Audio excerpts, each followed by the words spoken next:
Sorry about that, because I was so concentrating on alerting Shay to the nonsense that's been going on the wall today that I forgot to unmute my mic. But, anyway, what I was saying is welcome to Friday, our second show of Cray for the week. And I hope you guys all enjoyed the Tuesday show. Now we're doing it all again on Friday through June 4th. And until June 3rd, rather, I think. Wait, is it June 4th is the last one? Yeah, June 4th is the last one, and then the week after that we start with the DNN shows. But yeah, it's been interesting on the wall today. I guess somebody was in their feelings about my video on saying that women don't need men and never have. And these men been on the wall like by the dozens, complaining, and a few women too, writing paragraph after paragraph about why women need men and this and that. I'm like, tell your mama. I don't give a fuck. It's like if I say you women don't need you, then damn it, that's the way it is. And whatever you have to say about it is irrelevant, dudes. I don't care what you think. Because most of them they want to talk about stuff that that men did like 2,000 years ago. What has your raggedy ass done? Well, you trying to take credit for some, and not only that, these are black men. You can talk about what white men did. Your ass ain't done shit. So let's just shut up while you're ahead before I start really going in on you. But right now, what I just been doing is just deleting them because they're so stupid. It's like, you come on a woman's channel and be mad about women's opinion about raggedy ass men. You need to be joining in. Because you wouldn't want no relative of yours, your sister, your daughter messing with some knucklehead clown like that.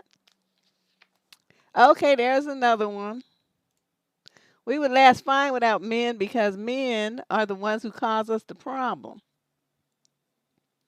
Yeah, then women might want men. I'm not saying they don't want them, but they don't need them. So anyway, you guys watch out for that kind of stuff because I understand, I'm sure they'll be rolling in here today because they were so mad. They were so upset that somebody had the nerve to say that they were unnecessary, irrelevant, and unneeded. But it's like, what have you done to make yourself that way? You can't be riding on the coattails of men from 4 or 5 thousand years ago, thinking that's going to give you credit for what you did today. Besides robbing, victimizing, molesting, abusing, and doing all kind of mistreatment of women, and you want to get credit and think somebody needs you for that? Nobody needs your ass. And women make more money than you anyway. So, they want to talk about the baby mamas on welfare. Okay, well, go and look in some old folks' homes and the low income ones and see who's filling them up. They're all men. Okay, they tricked off their whole youth, and now they don't have shit, and now they're in an old folks' home living off the government. He's dead, you fucker. Now, you happy now?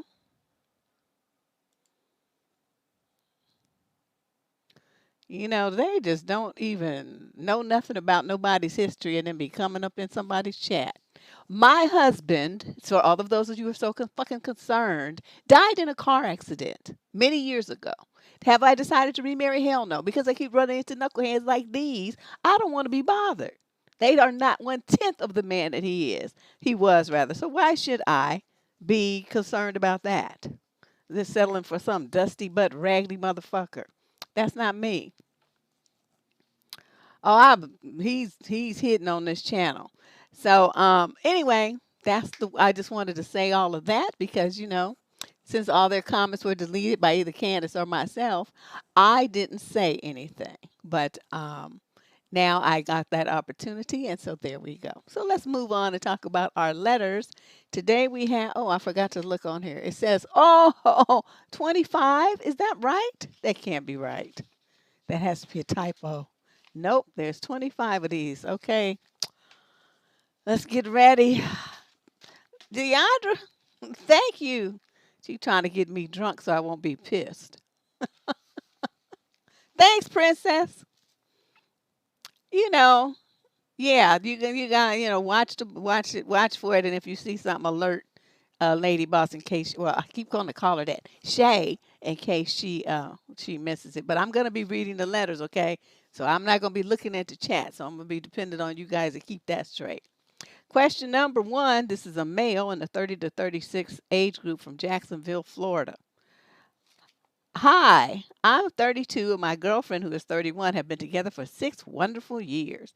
We have an excellent relationship with lots of love and trust. Oh, we had our son, was first child for both of us in 2019, and we couldn't be happier.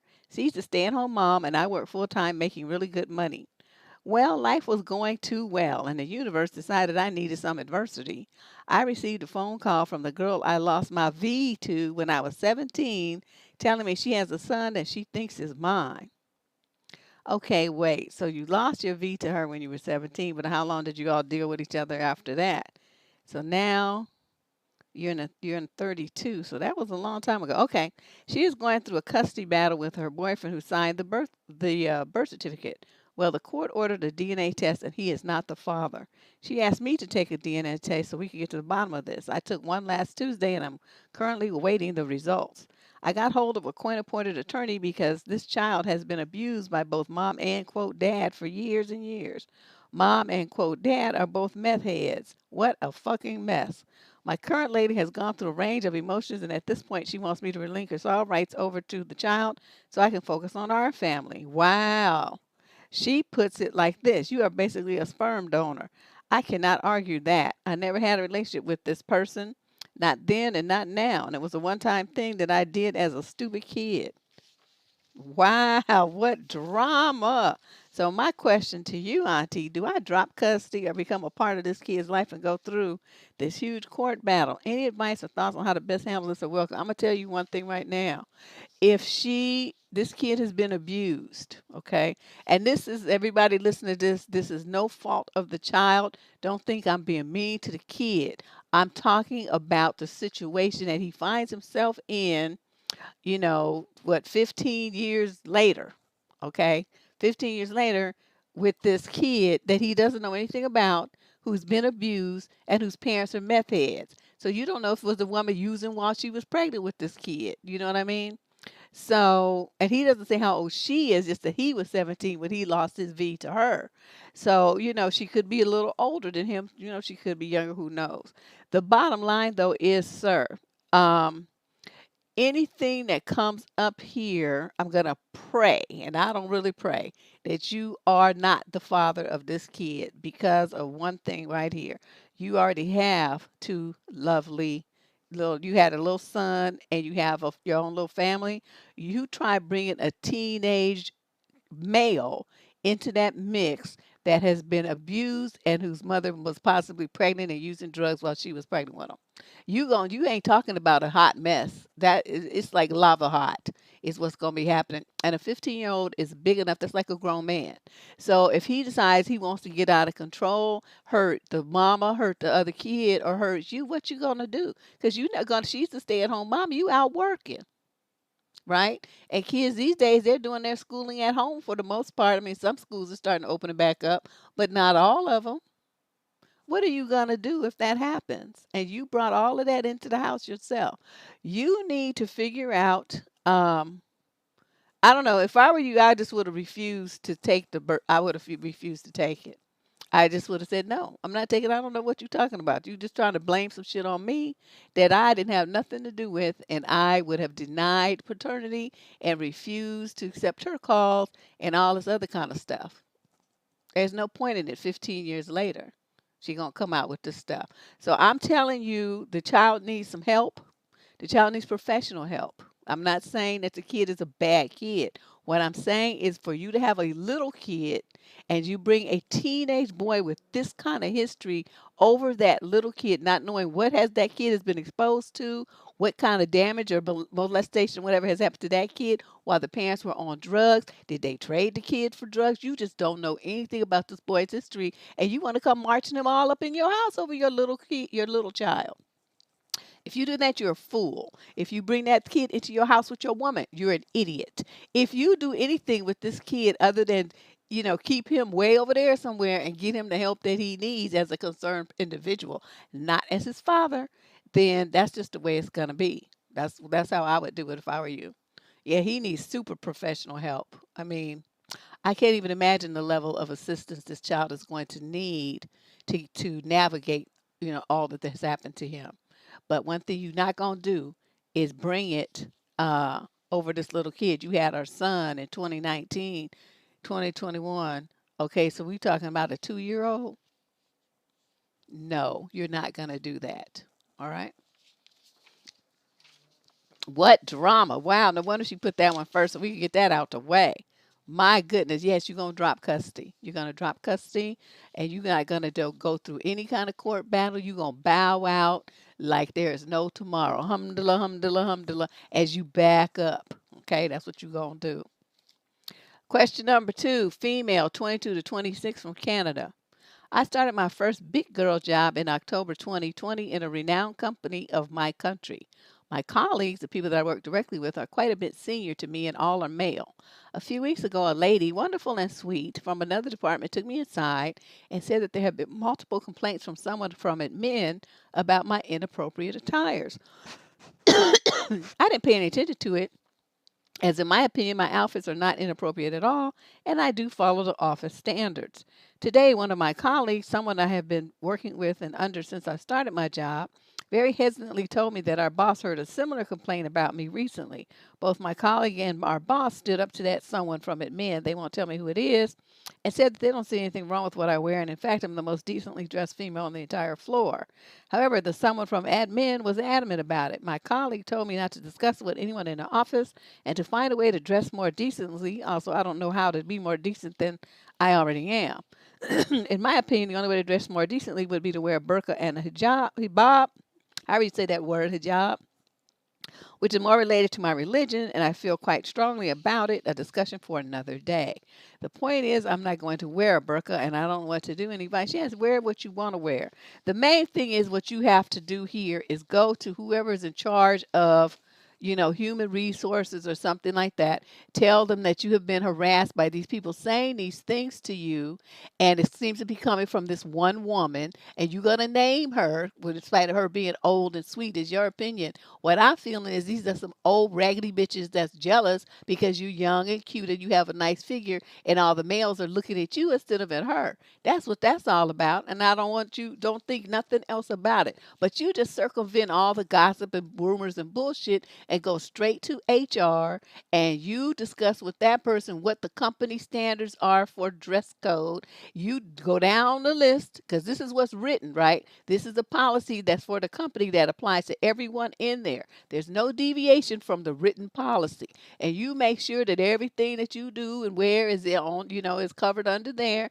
And then you go on with your life. And anytime somebody comes around you and that some nosy bitty body says some stuff like that, you tell her to mind her business and to go on and wear her long dresses and whatever she want to wear, because that ain't you. As long as you getting your work done and follow the company written dress code policy to stay out of your face. That's what you need to do. She just an old dried up. You know how them women get when they get envious of the young women getting male attention, because those are kind of have to try real hard.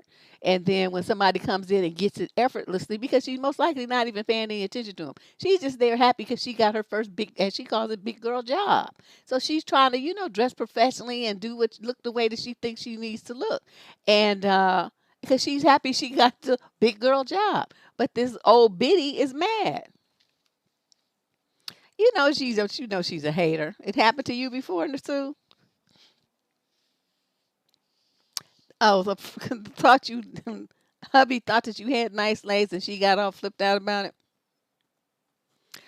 Well, she should have hit the gym and done something with them tree trunks she had on the bottom of her body then. I mean, what you want from me? Some people just got it and some people don't. I've seen women with legs. I was like, ooh, I would kill to have those legs. Like Tina Turner. Everybody want her legs. But, it's like, what you gonna do? You stuck with your tree trunks. You just gonna make it work.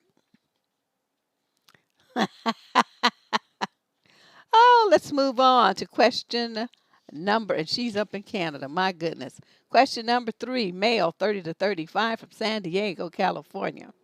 I know weight is an insanely tricky topic and would love to get a woman's perspective because I know if I'm not careful, I can very quickly wind up shit creek without a paddle. That's right. To be clear, I don't love my 30-year-old girlfriend any less, nor do I want to break up with her simply because of the unhealthy amount of weight she's put on over the last year. largely due to COVID and working from home, especially considering I put on 30 pounds myself. Well, dang, we just a 30-year-old 30-pound club. Not to mention, she is already overweight when we started dating, but I'm attracted to her regardless. I hate that I put disclaimers out there, but I know that there's a lot of asshole guys and women that would break up over a weight gain without a second thought. Okay, with that being said, I am beginning to resent her because she constantly complains and has breakdowns over the weight gain and having to buy a size larger for the second time since last year. So that means she two sizes up. Yeah, that's about right. Every 12 to 15 pounds is another size. After numerous attempts at trying to find activities that we can do together so she doesn't feel pressure and I'm singling her out, including buying kayaks, bikes, and suggesting walks, making a few attempts, she gives up and makes no attempt to try anything else. Wow, so you've spent invested money. I'm not sure if this tidbit is important or not, but she's never made an attempt to do anything on her own. I've also suggested dishes that we can make in an attempt to eat healthier, as she typically only eats carb and starchy foods. It's not even the weight gain that bothers me. I understand life happens and things like weight gain can creep up on us without noticing. But now she's moving into what I would consider very unhealthy weight for her height, coupled with the fact that after her last doctor appointment, the blood pressure number she gave is in the hypertension stage 2 range. Wow, at only 30? At this point, I'm genuinely concerned because we've been together for 18 months and already talking about future plans. We already live together. And I don't want her to develop any serious health issues from this, but I want to continue being a supportive and loving boyfriend. She's admitted she needs to make changes, but she puts very minimal effort into making any progress, and I'm getting burnt out after trying to help over a year now, and I don't know what else to do. Can you help? Yes, it's time for you to leave her alone. It sounds like she's just suffering with some depression. Um, but she's 30 years old and she's already got stage 2 hypertension. That's not going in a good direction at all. At all. 'Cause, then she's gonna be on meds and that really messes with you. And you know, it's just horrible. It's just horrible. Who lost their grandmother? I just saw Sue saying that to somebody. Well, whoever that was. Um, oh, at Uppity. Oh yeah, that is very sad. Okay. Well, I'm glad you're in a better place.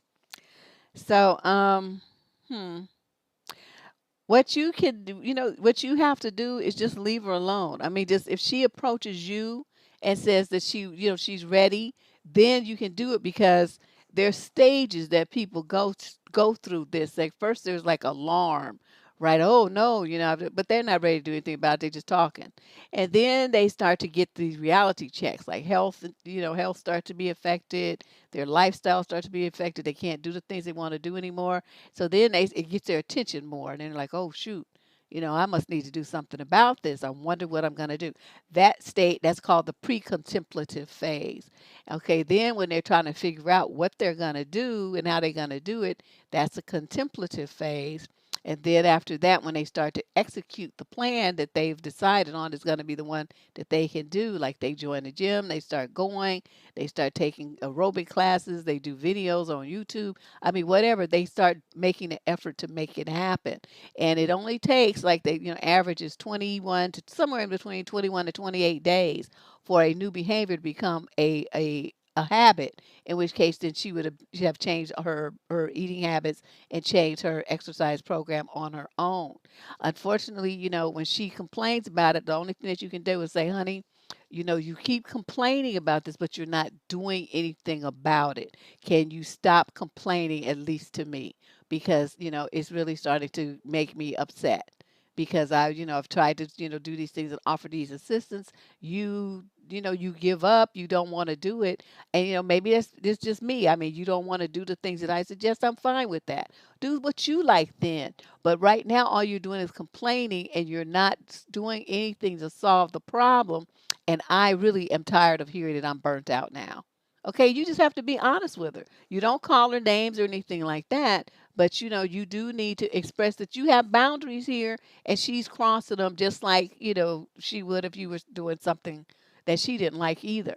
But you just gonna have to step back, keep his hands off. This is a journey that she has to walk all on her own, you know.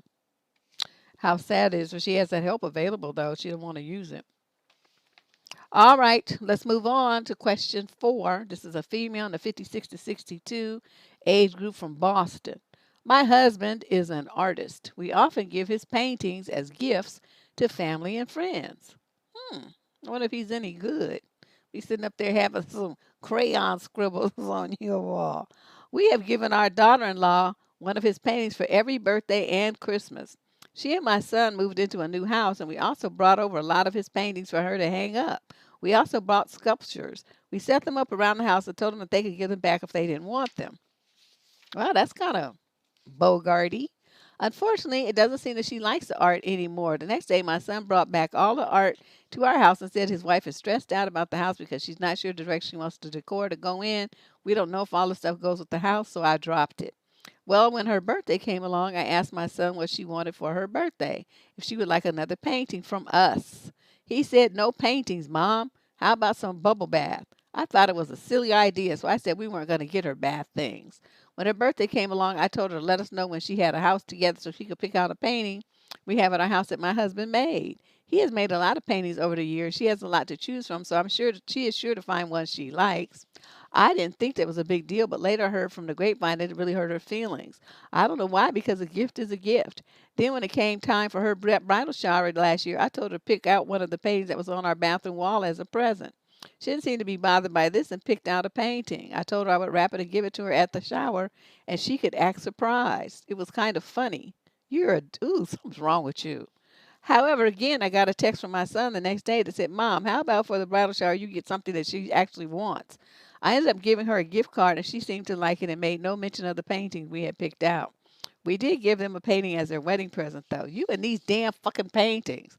Anyway, that was a few months ago, and now I'm feeling a bit resentful. I know my daughter-in-law is probably upset that we keep giving her paintings because she doesn't like my husband's artwork.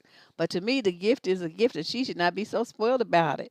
Or am I in the wrong? Also, if she has a problem with the paintings, why she never said anything to me directly? I'm only hearing things from my son because you the one. This is your son. Okay? Why should she have to say, "I hate this bullshit, don't give it to me anymore"? You should be able to figure that out as a relatively, allegedly intelligent individual. Okay, the fact that ain't nobody in nobody, everybody's sick of them fucking paintings. Why don't you sell that shit on eBay or something? To somebody, Etsy, somewhere place where somebody might really want them. But don't you think you tired of you coming in people's house, decorating their house for them, and just assuming that they want to be looking at that fucked up artwork that your husband makes? Nobody said his ass is Renoir or Degas or something. So, he's making some raggedy ass paintings that you probably find in a five a dime store, and you all proud of it, which is you probably should be because that's your husband. But ain't nobody else loving his shit, okay? Do I make myself clear? Don't be giving people them gifts, forcing them down their throat. So that's some shit that's going to end up out there at the front of their house on a garage sale. That's where I would put it. Say, I don't want that shit. Now, let's talk about you for a minute. A gift is a gift. If a gift is a gift, then why couldn't you get her the bubble bath then? Let me just reframe this for you. Okay, because you want to say a gift is just a gift. So why do you have all these feelings attached to these raggedy ass paintings, but you can't get the girl a bottle of a $12, $15, $20 bottle of bubble bath and bubble scents or whatever she wants? You got to give her another one of them raggedy ass paintings. Yeah, the art's trash. Everybody's just taking it to be polite, but they really want to say, "I don't want this bullshit." But me, that's what I would say to her. I'm tired of this bullshit. Stop trying to force this nasty looking kindergarten shit on me. I don't want this shit on my wall. I don't want it. I wouldn't even hang this on the wall in my closet. Don't give me this shit I don't want. I'm going to just hurt your feelings and throw it away. That's what I would tell her. Yeah, I'm trying to tell you. This just reframe. Literally, too. Reframe. But, I don't know, lady, see, if I were your daughter-in-law, you would already got cussed out. Because you telling me go pick up some used painting off the wall for my bridal shower. That would have been told me what time it was with you. And I'm like, I don't want that. It's used up on your wall. I don't want that. That shit, it ain't like it's something from, some famous museum worth millions of dollars. That, okay, you might take a previously used painting like that. But I don't want that shit that you had steamed up on your bathroom wall. Lady, you tripping. So anyway, you don't need to be resentful. You need to feel stupid. That's the way you need to feel. You need to feel selfish, stupid, clueless, like a narcissist pushing stuff down people's throat that they don't want. And you just acting like you so clueless you can't see that. Well, now I told you, okay? Don't give nobody else in your family any more of them dried up, crispy ass, ugly ass paintings. You sell that shit on eBay or Etsy, like I said. Open you up a store, and then that way, when the people send you an order, that means they really want it, and then you can be happy to unload it on them. You take your little pictures and put it up in your little Etsy store and make the magic happen. Question number 5. This is a female in the 26 to 30 age group from Chicago. My boyfriend of 4 years sent a pic of his to another woman along with eggplant talk, etc. He denies that it's cheating and that I said I should be lucky as it could have been worse. Oh, he did he? Do you think it's a form of cheating or am I going crazy? Ever since then, the trust has completely gone and I can't seem to trust him. Help. Okay, so why are you still there? See, this is what drives me crazy about women. Your dude is doing, I mean, just being so overt, just like not even trying to hide it. And now that you know, you're still there. And then he said it's not cheating and that you should be lucky as it could have been worse. That is the moment you said, no, the lucky that I am is that I found out before you gave me some dreadful disease and that you're a joke. And then I just wasted 4 years of my life with your idiot, tawdry piece of shit, trifling pervert ass sending people that kind of stuff. That's the kind of thing, like, he would be happy if you were sending me and stuff like that. So I don't know why these guys always try to act like, it's not cheating. They would not be happy at all if you did the same thing. So I'm going to say that the answer here is you have a man who has no respect for you, no respect for your relationship, because men who respect their women and their relationships don't behave in this way. So you know that he don't give a shit about you. So what you gonna do? See, this becomes a moment of when the Jeopardy music plays, and you have to give an answer. Do you stay or go? Because if you stay, he's gonna he's gonna up the ante now because he knows that you're gonna stick around through abusive behaviors and you're not gonna go anywhere. So he has no reason to stop doing what he's doing. He's gonna up the ante to see just how much is she gonna take before she respects herself and leaves. So you think about that. I can't answer that for you. Okay. Question number 6, female 22 to 26 from Scranton. Okay. This summer, I'll be moving with my boyfriend to his new job in LA. His friend will be working at the same office as him, so we're looking at 2-bedroom, 2-bath apartments.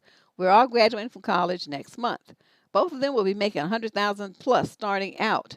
I plan on attending PA school, which you need 1,000 to 2,000 hours of patient care experience to apply. The only way to get PCE is to work as a medical assistant, pharmacy tech, CMA, EMT, or another near minimum wage healthcare job.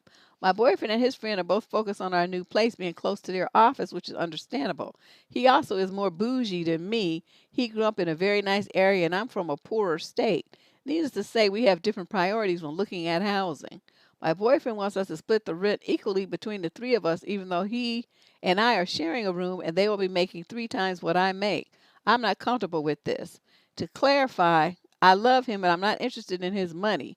But I believe that a 3-way split for 2 rooms isn't fair, and B, if we are going to choose a close location, more expensive apartment for their convenience, I'm not sure I can afford that. Well, this is what you do. You just, instead of telling me, you need to tell him and say, I know you want me to move in with you and stuff, but you guys are making 3 to 4 times as much as I'm going to be making, yet you expect me to pay the same amount, and I have to share a room with you? No, what we're going to do, if I live there, you both are going to split the rent in half, and I'm going to live there and I'll buy some food or something like that, but I'm not paying any rent because that's for you. You the ones who want to live in that high-ass expensive apartment downtown. I would be very happy living in the suburbs, someplace that's, more affordable rent. But you all want to pay top dollar. I can't afford that, and you know it. That's what you tell him, and then see what he says. Because personally, I mean, it's nice that you want to move, with him to California and stuff. But, housing out here is not the only thing that's expensive. Everything is expensive. So, I'm not sure how you're going to be working this as far as, Yeah, I mean, I guess it'd be all right if he's paying the housing costs, but you still gonna have your transportation costs, which are high. You still gonna have to, buy food and your clothes and all the stuff. Everything is expensive. So, you need to figure out how much you're gonna be making so you can show him and say, no, this what you guys are talking about is crazy. So I'm not gonna we're not splitting nothing no three ways unless I get my own room and it's in a cheaper place that I can afford. you know, cheaper area. So y'all want to live there and pay that high ass rent, then that's on you. And that's what I would tell him. And if he didn't like it, then I wouldn't move. And that would just be that. Because, personally, I'm of the mind that unless you are married, you shouldn't be moving across the country to be with somebody. Do you know anybody in LA? I mean, what if you get all the way out here and then the shit blows up and y'all break up? He meets somebody on his new job or somebody, and then he decides he wants to be with her. And then what you gonna do? See? This is something that you need to think about. I mean, it's nice that y'all are, I mean, this even happens to wives. So, with a girlfriend, you don't have no strings, no ties to do it at all, other than whatever time, ties he got with you. Yes, thanks, Jerisha. Yeah, I don't know, this is a tough thing. I know it's very exciting to you and stuff, but you need to be practical as you think through all the possibilities here, and are you prepared for them? Like, do you have a nest egg? If he kicked you out, would you be able to get a place in LA by yourself? Would you have the money, the credit? You know what I mean? You got to think about all that kind of stuff, because if the answer to that is no, then you need to stay your little ass right where you are.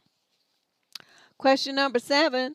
This is a male, 22 to 25 age group from League City, Texas. Oh, I used to know somebody that lived in League City. Huh.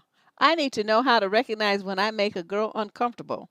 I'm a touchy person. I like to hug all people I am friends with, really. Most people around me know this, so they don't think it's very dumb for me to hug them. Someone just told me that I made their friend, a girl, I am a boy, uncomfortable when I hugged them, and I didn't know I was doing that. I feel bad, but I do not think they gave any signs, so I did not stop then. How do I know if I'm making someone uncomfortable if they might not show it?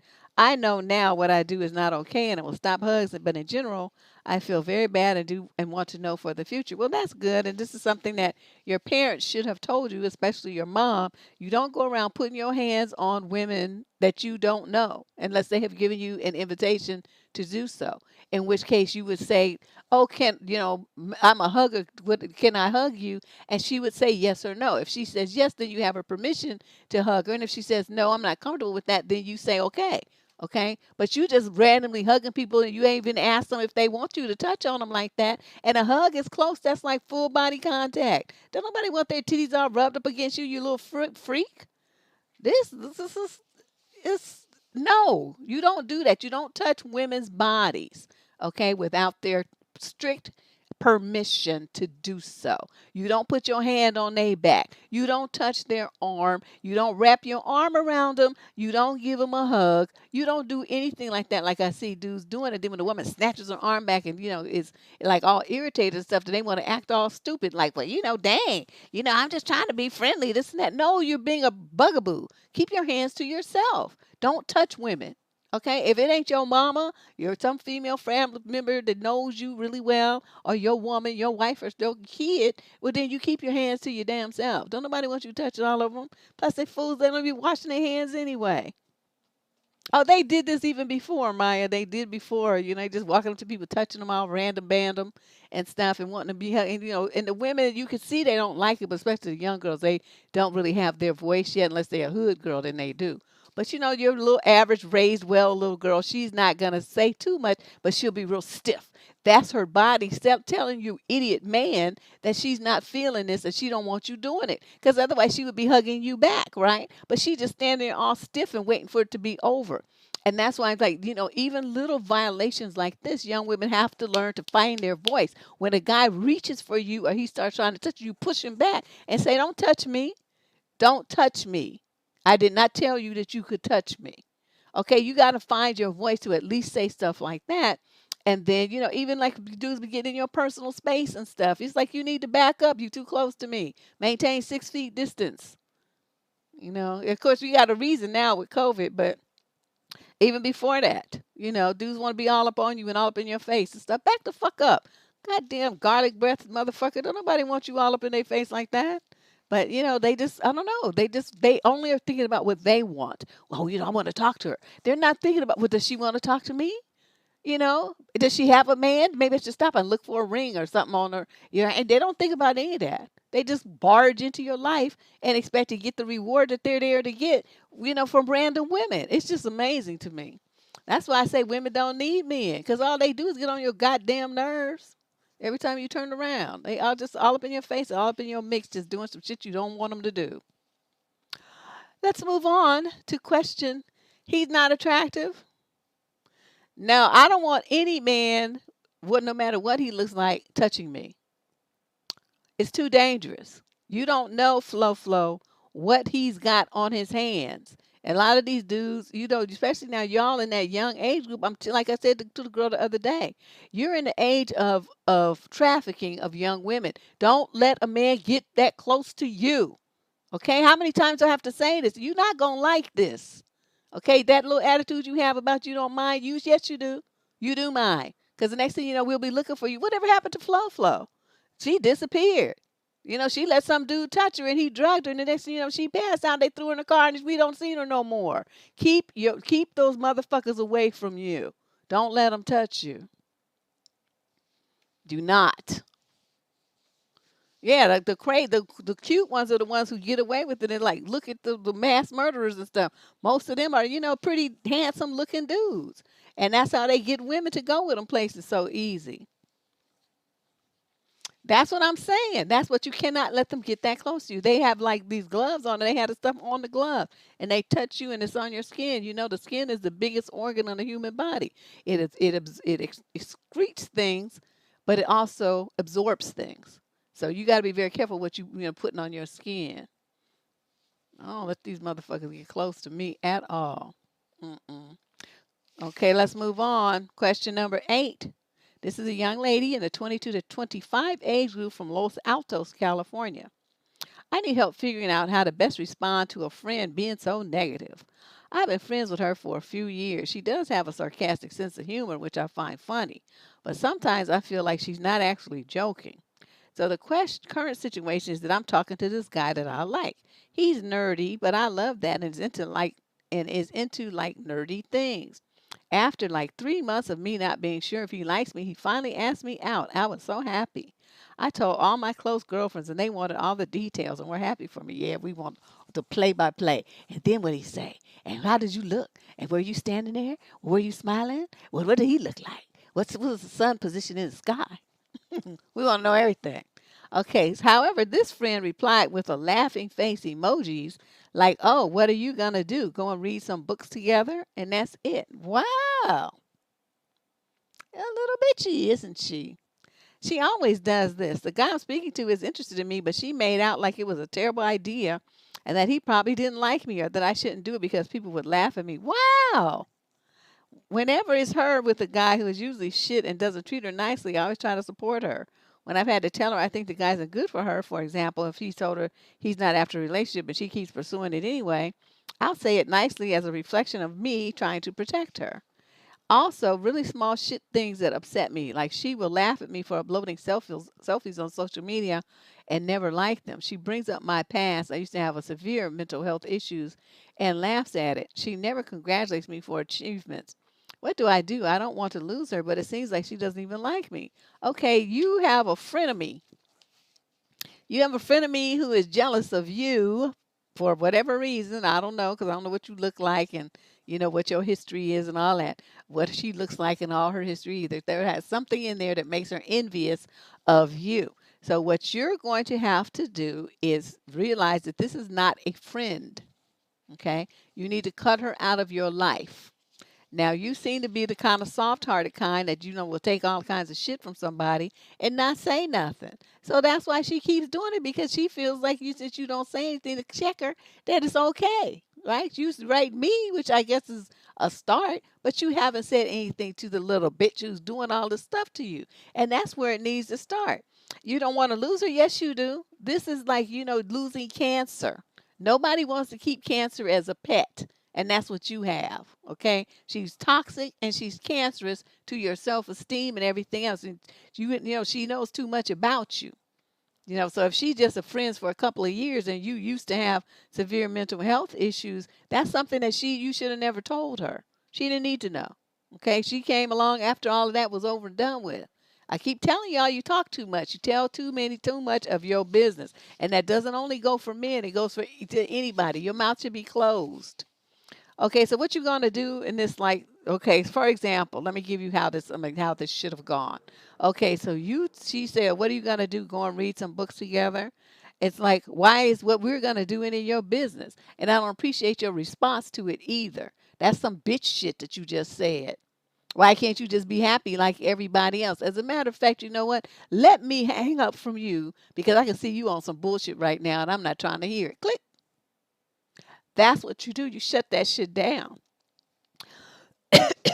Okay, and she says it's a terrible idea and that he probably didn't like me. Yes, he likes me, but what he doesn't like is you. And that's why you all jealous. Because nobody likes you. All that you get is you return to men wanting to use you for some tail. And you chasing after them and all kinds of stuff. And they already told you they don't want a relationship. And that makes you sound desperate, thirsty, and stupid. Those are all the things that you've displayed yourself to be over the years. But have I said anything about it? No. Because I'm trying to be a friend. But you come with the bullshit. So let me just read you right quick and tell you about yourself. And then that's when, you would have just trotted out all the things that she did that was stupid and just threw them in her face and then just sat there and looked at her. Because, two can play this game. She's doing too much. I shouldn't do it because people laugh at me.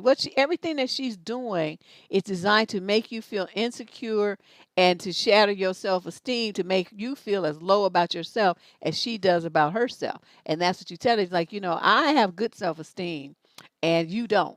That's why you're trying everything that you can do to try to break mine down. But guess what? It's not going to work because what's going to happen is I'm going to dump you because I'm going to clear my aura of people that have negative energy. And that's all you bring is negative energy and bullshit. So you got to go.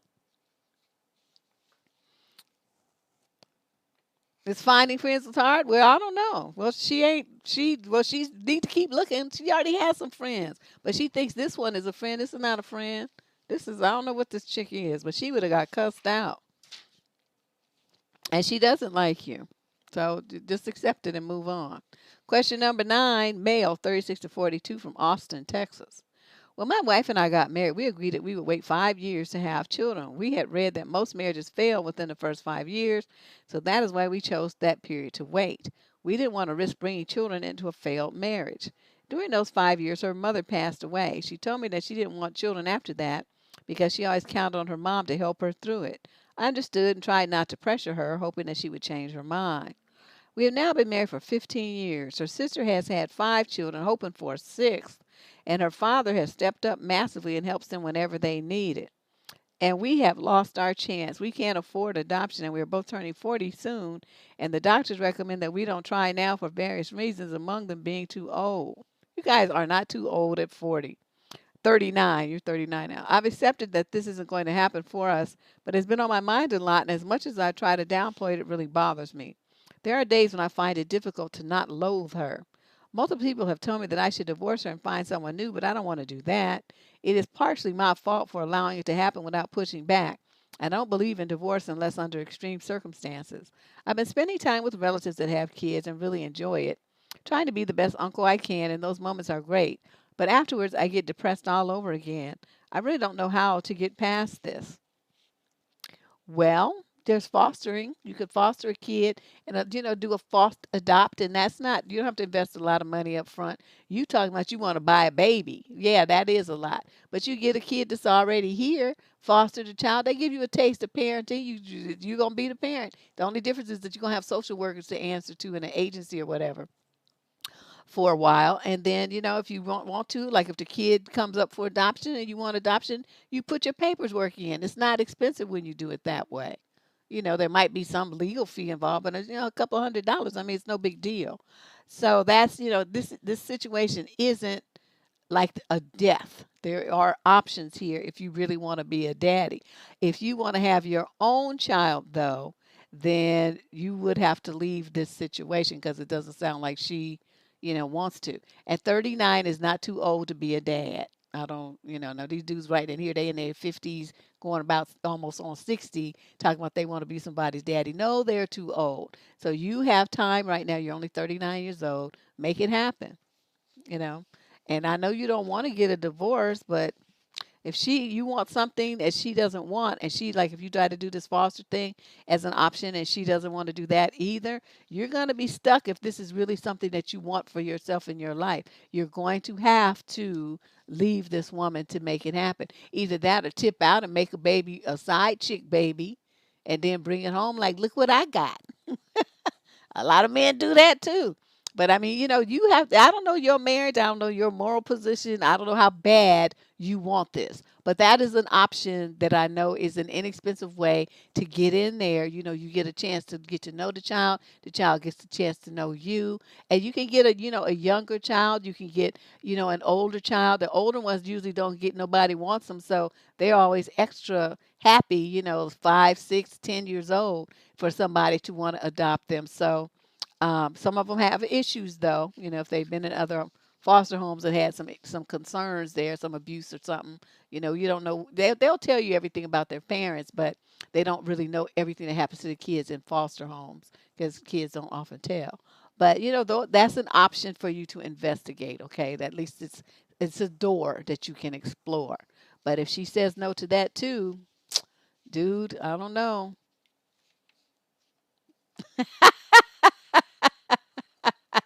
I know. Look what I found. It's like, but yeah, that would be sad. I know if I was a woman that really wanted a kid and my man didn't, God would be out so fast away from him, he wouldn't have to worry. Soon as he said no, I'd be like, shoom, like Road Runner out. Because, I mean, everybody has dreams in this lifetime, and your partner, I mean, that might be, that love is a one dream, but you're going to be old and unfulfilled having lived your whole life without being this parent that you dream of being. That's not fair to you. That makes for a miserable existence if that's something that you would be denying yourself your entire life and you really, really want that. So go out and make it happen. And if you have to do it, behind her back, and that works for you to do that. Otherwise, you're going to end up having to get a divorce and find someone else. Question number 10. This is a female in the 30 to 36 age group from the UK. I found out that my husband of 9 years have made repeat visits to massage. What she put massage in quotes. Massage parlor for quote happy endings. Ah,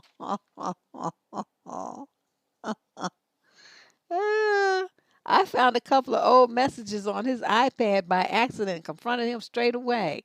He denied it for a week, complaining it was just a fantasy. But both messages had him saying, I'm in the street, what's your door number? So I refused to believe him. He eventually fessed up, but it took him a week where I was in a complete shock, could not sleep, eat, or focus.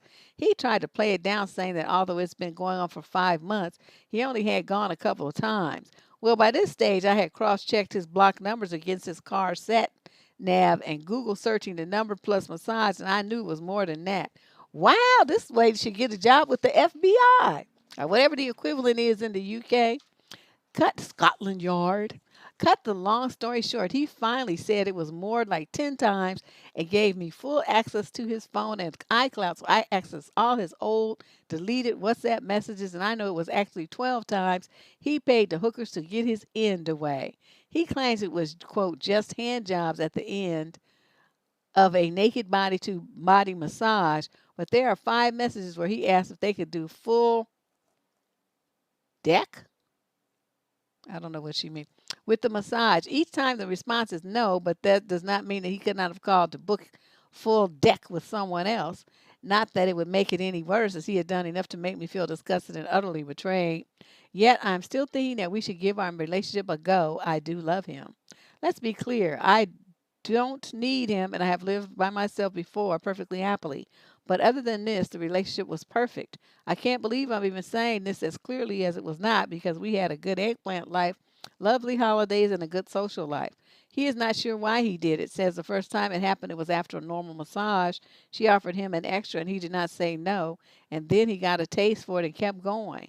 He also says that he was worried about not being able to, as often as he used to, eyed every night, but he is in his late 40s now. And I thought I made it clear to him that I did not mind because I did not. He has always complimented me on my figure and looks and has nothing to do with me not being sexy. It's just his stupidity. Deb, I want us to stay together, but it's been over 2 months since I found out. I'm still having thoughts about him actually paying someone to wank him off and other women sliding their pert bodies over his.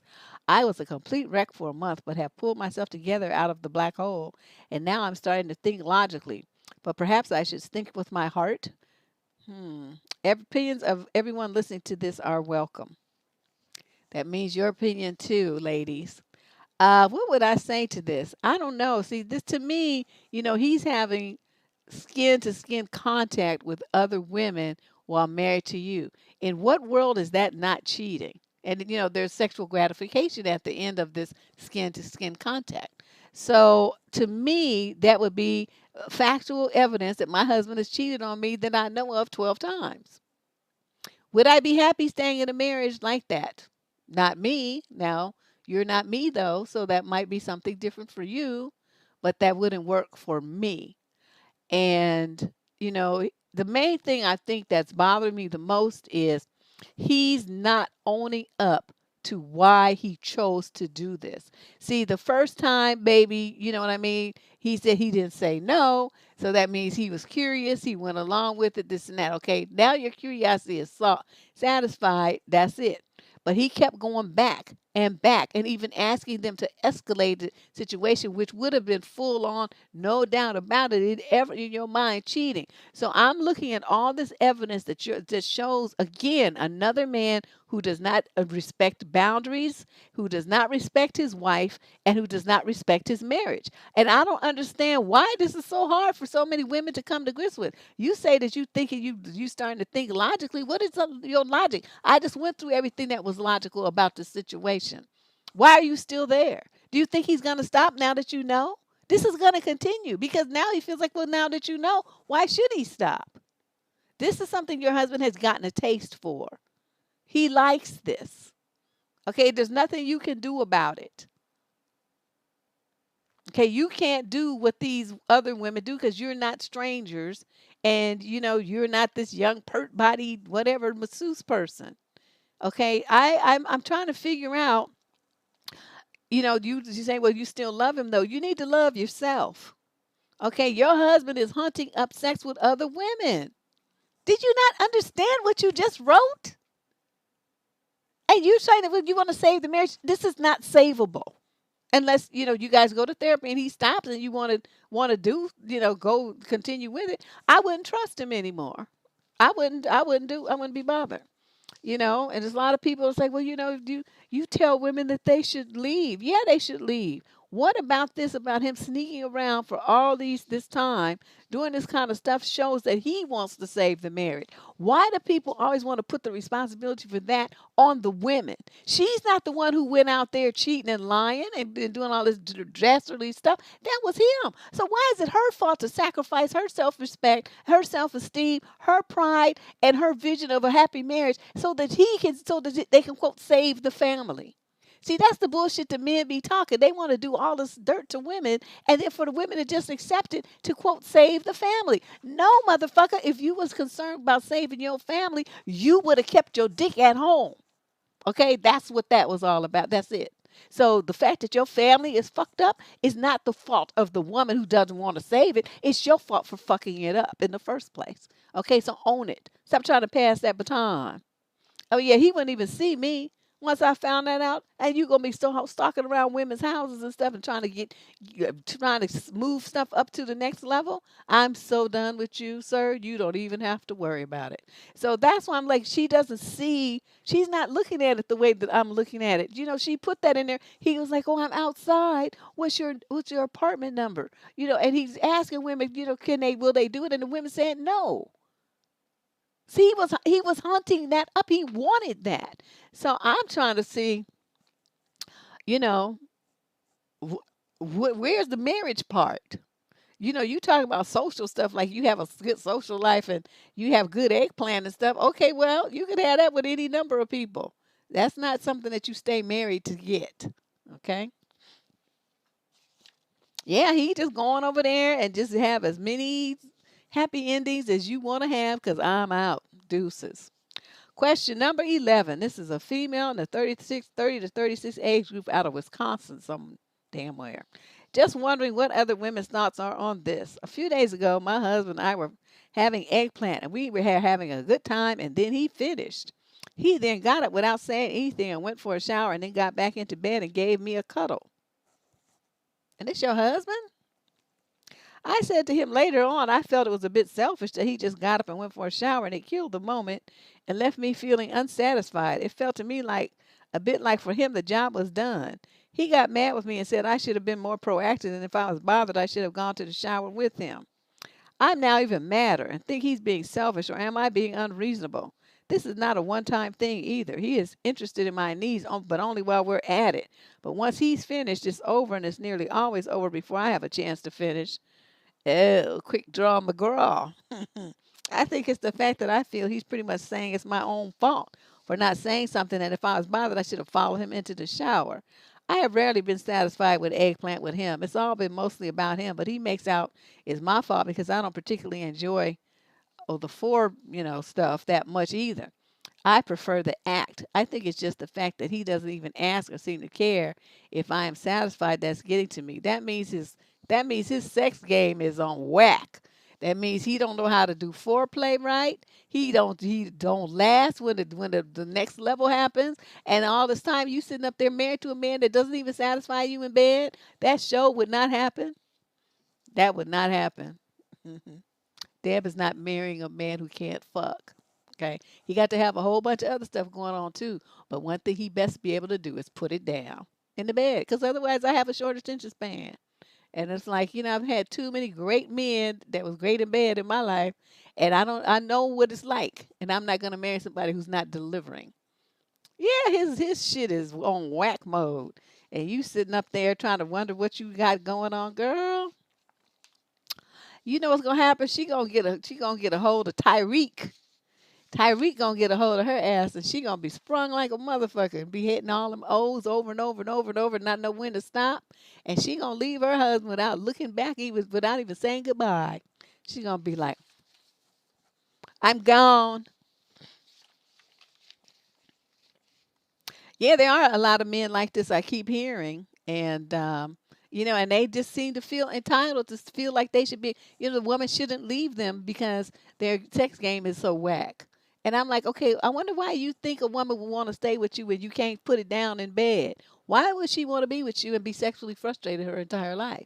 You happy because you busting yours and going on about your business. And she's laying there dissatisfied and horny and just, feeling all like unloved and unsatisfied and she's supposed to stay with you? That what you really think? With your instant dick. Add water. I just, these dudes are just like too unbelievable to me. They are so fucking selfish and just think that women are supposed to just do all the sacrificing for them. Please, I would cuss his ass out. Yeah, we talk about that all the time, Eveline. That's what I'm talking about. They think somebody needs them. You can't even fuck right. Let alone you don't make no money. You look like a cow. Your manners are stupid. You got all kind of patriarchal ideas about women. You're just a general pain in the ass. You think somebody gonna be treating you like your mama? All kind of stuff they think. And then when you tell them that you don't need them, they get upset. Well, you need me because of this and that. No, I don't. No one needs you acting like that. They might want you like they like a chihuahua. Something that's not even useful as a dog. It's just something to do. But, you know, I'm just saying. People got them little dogs to be putting in their purses and stuff. I used to always be amazed at that. A dog is for protection. The dog is supposed to be big so it can bite the fuck out of somebody that's coming up in your house. But it's like, no, they got this dog that looks like the size of a rolling pin, and they sitting up there talking about this is my dog. I'm like, wow. My turtle's more vicious than them dogs. She would bite the fuck out of you and take a plug out of your skin, out of your leg or finger or something. Turtles can be vicious. They'll fuck you up. Yeah, I heard that the chihuahuas are aggressive. I don't know, because the one I ran into, one that trying to run up on me, I kicked the fuck out that dog. That dog went flying, and then it just ran off. It didn't fuck with me anymore. It's like, don't be running up on me like you gonna bite me, snarling and shit. I'm gonna meet my size 8.5, and that's what happened. Rut mutt.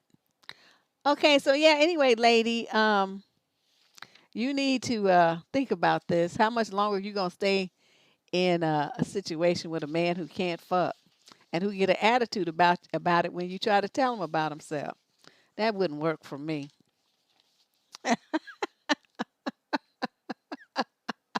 Yeah, 'cause they be talking about that wasn't your baby, but if it was, oh well, it should have been running up on me. Yes, punch it just like a football. But it's like that little dog is running up, showing his teeth and stuff, snarling and snipping, and like he was gonna be trying to bite me. And I took the protective, made the preemptive strike, and drop kicked that little motherfucker, and he went flying. Like, oh, yeah, I'm not gonna wait until it bites me, then be sitting up there bleeding and have to get rabies shots and stuff. I wasn't gonna do all of that. I just kicked it. Question number 11, female 30 to 36 from. Oh wait, this is the one I just read. I forgot to change the page. Okay, here we go. Question number 12, female 30 to 36 from Ashburn, Virginia. Hi, Miss Deb and Candace. Thank you for taking my question. I'm 34. My parents are 67. Throughout my life, especially my adulthood, they have been the textbook definition of toxic parents. From belittling me when a close family member passed away, to threatening to punch me, to choking me up against the wall, to criticizing me about my weight, to blaming me when I was sexually harassed at work, they have always been a reliable source of poison. Wow. In spite of them, I turned out to be a very happy, successful, and fun person. Well, fast forward to late 2020, and both of my parents suddenly started acting nice. Hmm. They would call me to talk and didn't pick fights. I was confused, but I went along with it. So the other day, my dad called me and we started talking about traveling. I mentioned that one thing my husband, Mike, and I do on our trips is while he drives, I map out our activities. And my father said, well, that's nice. You get to plan things, and Mike has the means. I asked him what he meant by that, and he said, oh, you don't. You know what I mean. Don't pretend like you don't. And I said, no, I really don't. And he said, you and I both know Mike has a lot more money than you, so stop playing. And he started rubbing it in. I said, no, if you look at my bank account and Mike's bank account, mine is more money. And responded, well, Mike's salary is higher. I started to tell him that he was wrong to rub Mike's success in my face, and he talked over me and said he didn't need to be admonished and quickly ended the conversation before I could tell him off.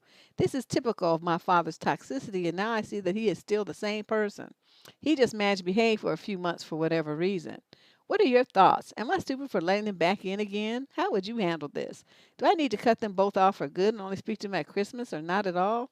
Thank you again. Okay, you have a long history of them dogging you out. Why would you want to have a relationship with them? Let's start there. See, my thing is this. I look at, even for parents, what benefit does this person bring to your life? Okay, so family, you have the thing, like you have friends and stuff, you enjoy your friends, you guys bring each other laughter and this and that, blah blah blah. So they're cool. It's family where we have the problem because people have this alliance, this allegiance to them because you have similar genes and DNA and blood or something. So you feel like you have to give them all kinds of passes in how they treat you and talk to you that you would never give to anyone else because of the fact that you're related. I don't have that. I don't give a fuck if we're related. I didn't pick your ass. I picked my friends. I didn't pick you. So the fact that you here talking about you a relative of mine, that was a freak of nature. I didn't have nothing to do with that. No decision was made by me to include you in my life. So in this kind of situation, um, your father wants to start putting you down like that.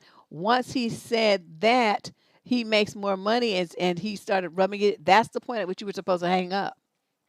Why did you stay on the phone?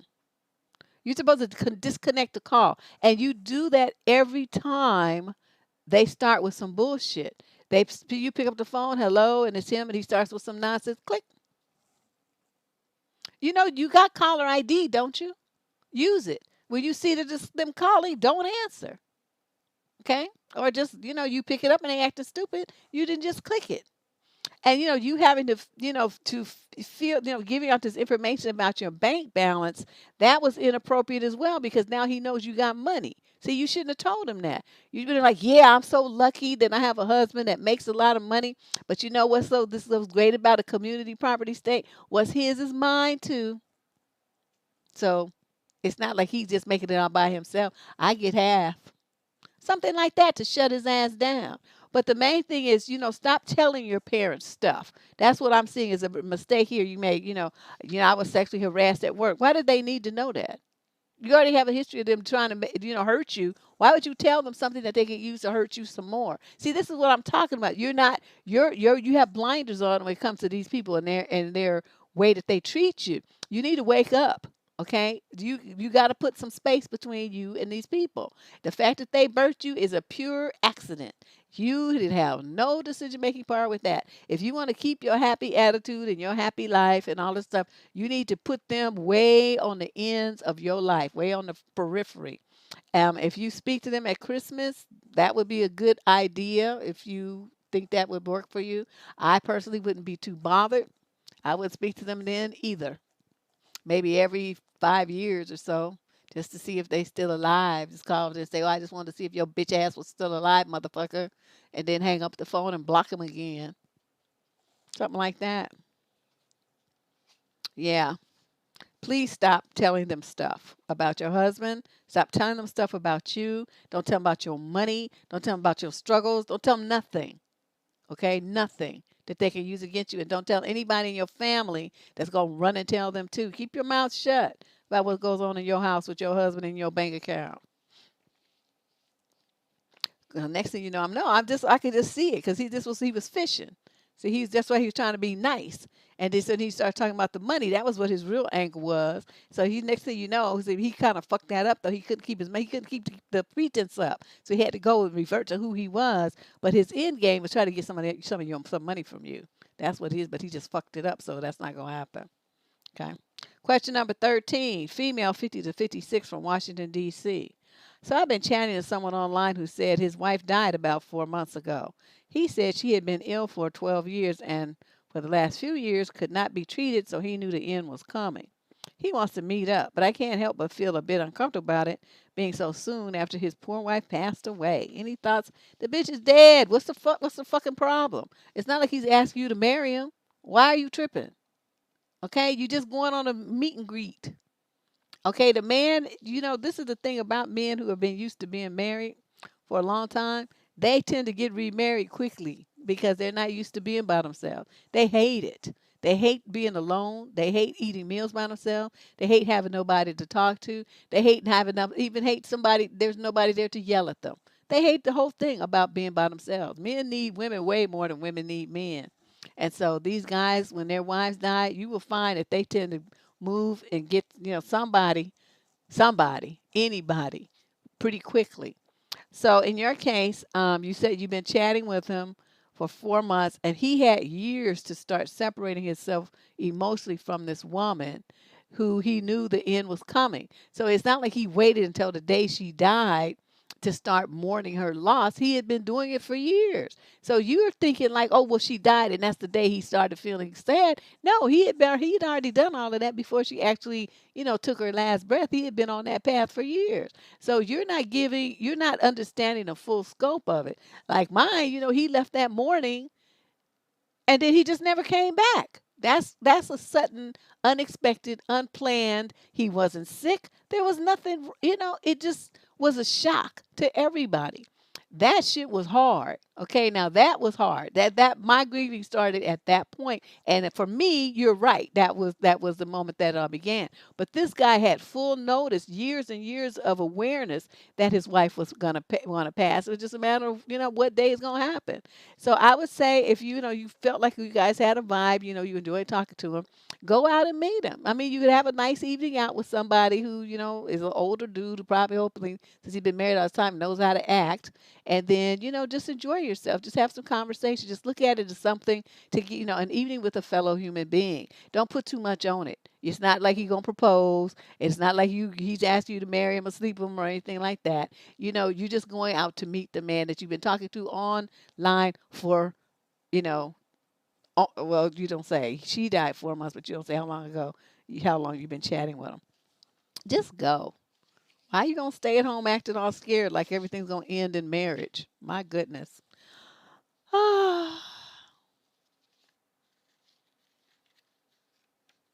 Yeah, that's what happens. I'm telling you. These men, when they've been married, they don't do well by themselves. Question number 14, female 30 to 36 from Los Angeles area. It says, for context, I'm an educated woman in a high paying job with lots of responsibilities. I say this as I feel so ridiculous for not being able to take charge of my personal life. I'm a mess about this and I don't know how to deal with it. How do women deal with this? I'm in my mid 30s and I want a family. I've been seeing my partner for 6 months. I want to start trying for a family in the next 6 months. He's 40 and claims he wants all this, but never talks about it in respect of us. I don't want to lose him, but I'm unwilling to coast through a relationship only for it to end. Do people just bring this up, and if so, how? I have brought up the idea of a family, and we agree it's what we both want, but not necessarily together. I would with him. Some friends say you have to be direct. Others say, oh, you're in your mid 30s, just shush and wait a bit. Others say it's too full on. Others say it's all right for him. He's got years.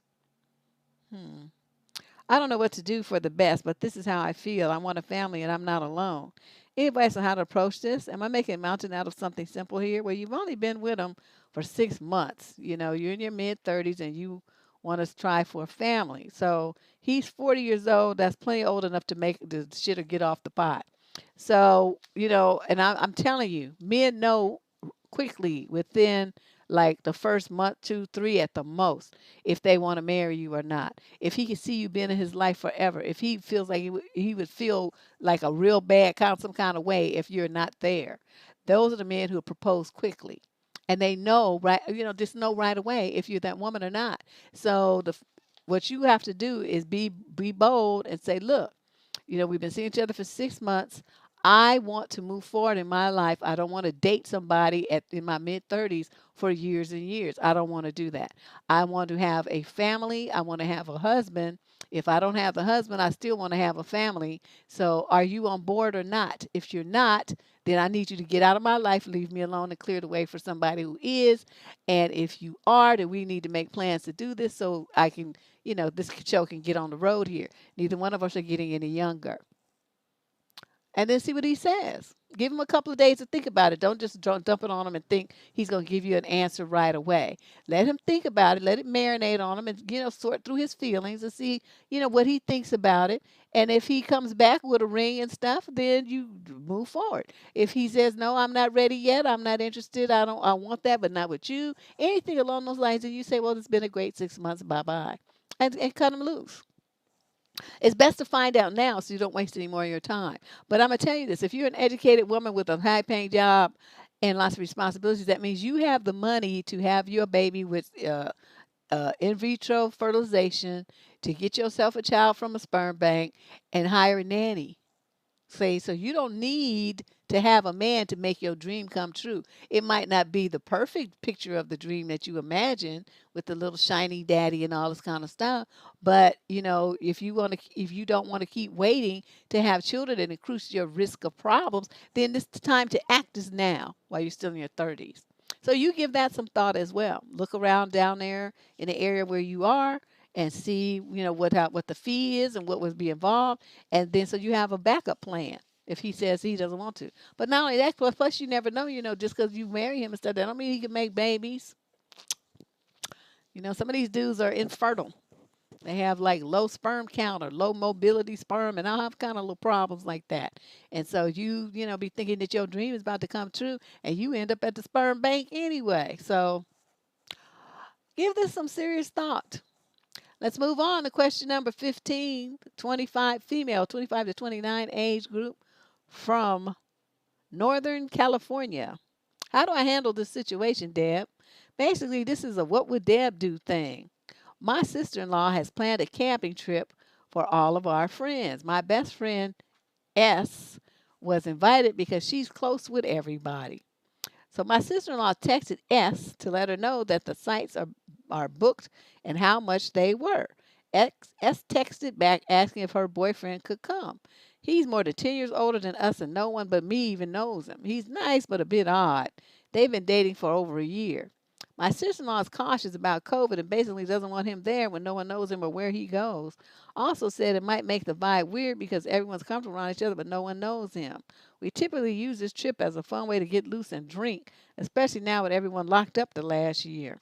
She ends up telling us that should have notified her because now the campground won't allow any more on our sites. A lie. S texted me, well, don't tell sister-in-law, but I'm extremely bummed. Boyfriend can't go. And then text S, damn, I should have told you he was going to come for me to know if anyone drops out. How do I respond to S? I did tell my fiance what S said because he was privy to this whole thing, and he feels bad, but also feels like it's better that S's boyfriend isn't there. Oh, that's it? Okay, so this is a what would Deb do thing? Deb would just tell her because you know what is this is supposed to be your best friend, and you can't tell her that nobody's feeling her dude, and they don't want him on the trip. What kind of friendship do y'all have? I'll be telling my friend, girl, your dude is a strange duck. And with COVID and stuff, everybody's tripping about having a complete stranger in the campground so close to everybody. So he's not invited. And if that's a problem for you, then you don't come either. And I'll check you out when we get back. So what you gonna do? That's what I would tell my friend. And then, she would know. It's like, don't be trying to push this weird person down everybody's throat in a COVID environment where everybody on the camp and tripping all up in each other's face. These are people that know each other very well and socialize together frequently. So to them, they feel like it's less of a risk than bringing a complete stranger that they know nothing about into the mix. So that should be easy for her to understand. But you need to just tell her so she'll stop, tripping and thinking that there's hope when there's no hope at all, ever. He ain't coming. And you don't have to come either. You was invited, but you don't have to come. Question number 16, female 36 to 40 out of London. My 18-year-old daughter has been through a tough time recently, hospitalized numerous times, and had a suicide attempt last year. Wow. She has myriad diagnoses which all stem from PTSD from abuse from a so-called family friend 5 years ago when she was 13. Yep, got to watch them family friends. She began a relationship with a friend of hers, and it's been 6 months. The last month or so, I have noticed that she just hasn't been right. To cut a very long story short, she is in both a physically and mentally abusive relationship with this kid. I was so shocked. I really didn't see this coming, as even I, having been through something similar, didn't pick up a thing until now. Anyway, we are in a typical situation where she is refusing to break it off with him as he has said and done the right things. He is sorry, won't do it again, blah, blah, blah. I know he won't change, but she doesn't see that. Luckily, I have already been able to get her into a psychologist, but she has warned me that we have a long road ahead of us here, that she has to make the break from him herself. I know that as much as it's killing me to have to just step back. She is going to her dad's for a few days as she needs some time away from here, which I think is a good thing. Dad doesn't know, and she doesn't want him to either. She says if he knows, she won't be able to go there and try to get away from it all, as he will also just want to discuss it. So for the few days away, she will be at their house alone quite a bit of the time, but there isn't a lot I can do about it. The boy knows that I know. He even had the audacity to send me a message trying to explain himself. This is just how brazen he is. He is 18 years old as well and truly believes that a text message to me is going to help matters. It was a corker, typical abuser style. Anybody know what a corker is? No acceptance that he has done wrong, pushing the blame onto my daughter, all the usual. She doesn't seem to have the mind space to break up with him right now, we suspect. It's just too much to digest. And that thought process isn't even a consideration right now. I'm going to message his mother and request we meet up as he claims he has told them, but going by their reaction, very mild, I doubt he has told them much or at all. I want her free of him, but it isn't just as straightforward as that. I'm open to any ideas you may have about what to do. I'm at a loss since she's 18 already. I cannot forbid her from seeing him, and I don't want to face prison time. Yeah, that is hard because I know my daughter was 18. That's exactly what I was facing. I would say this: save those text messages where he's trying to pass off blame, but in it he admits that he was abusing her. Right? He admits that. So you go if your daughter is living at your house. You could go and you could get a restraining order to keep him from calling your house or calling any phone that you pay the bill on or coming to your house. Now, you can start there. Okay, that way, as long as she's in your house, she's protected from him. That's one way. The other thing is that you could tell him, I have this evidence of you admitting guilt. I'm going to tell you this. If you put your hands on my daughter one more time, I'm going to see your ass behind bars. And I won't give a fuck what your parents say. Your little toasty ass is going to jail for as long as I can make you stay. I will fuck your life up. You won't be able to get a job. You won't be able to do shit because you'll be a criminal. And I'm going to make sure of it. I'm going to put your name on posters everywhere, all over social media. I'm going to fuck you up. You won't ever be able to get another date. You won't even be able to get a job. You'll be stuck living at your parents' house for the rest of your fucking miserable life. That's what I'm going to do to you if you touch my daughter again. Now,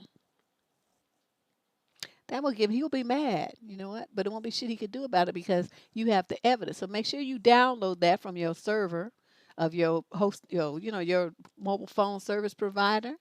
Make sure you save those messages and archive them onto their site so that you can retrieve them later when you go need them for your protective order.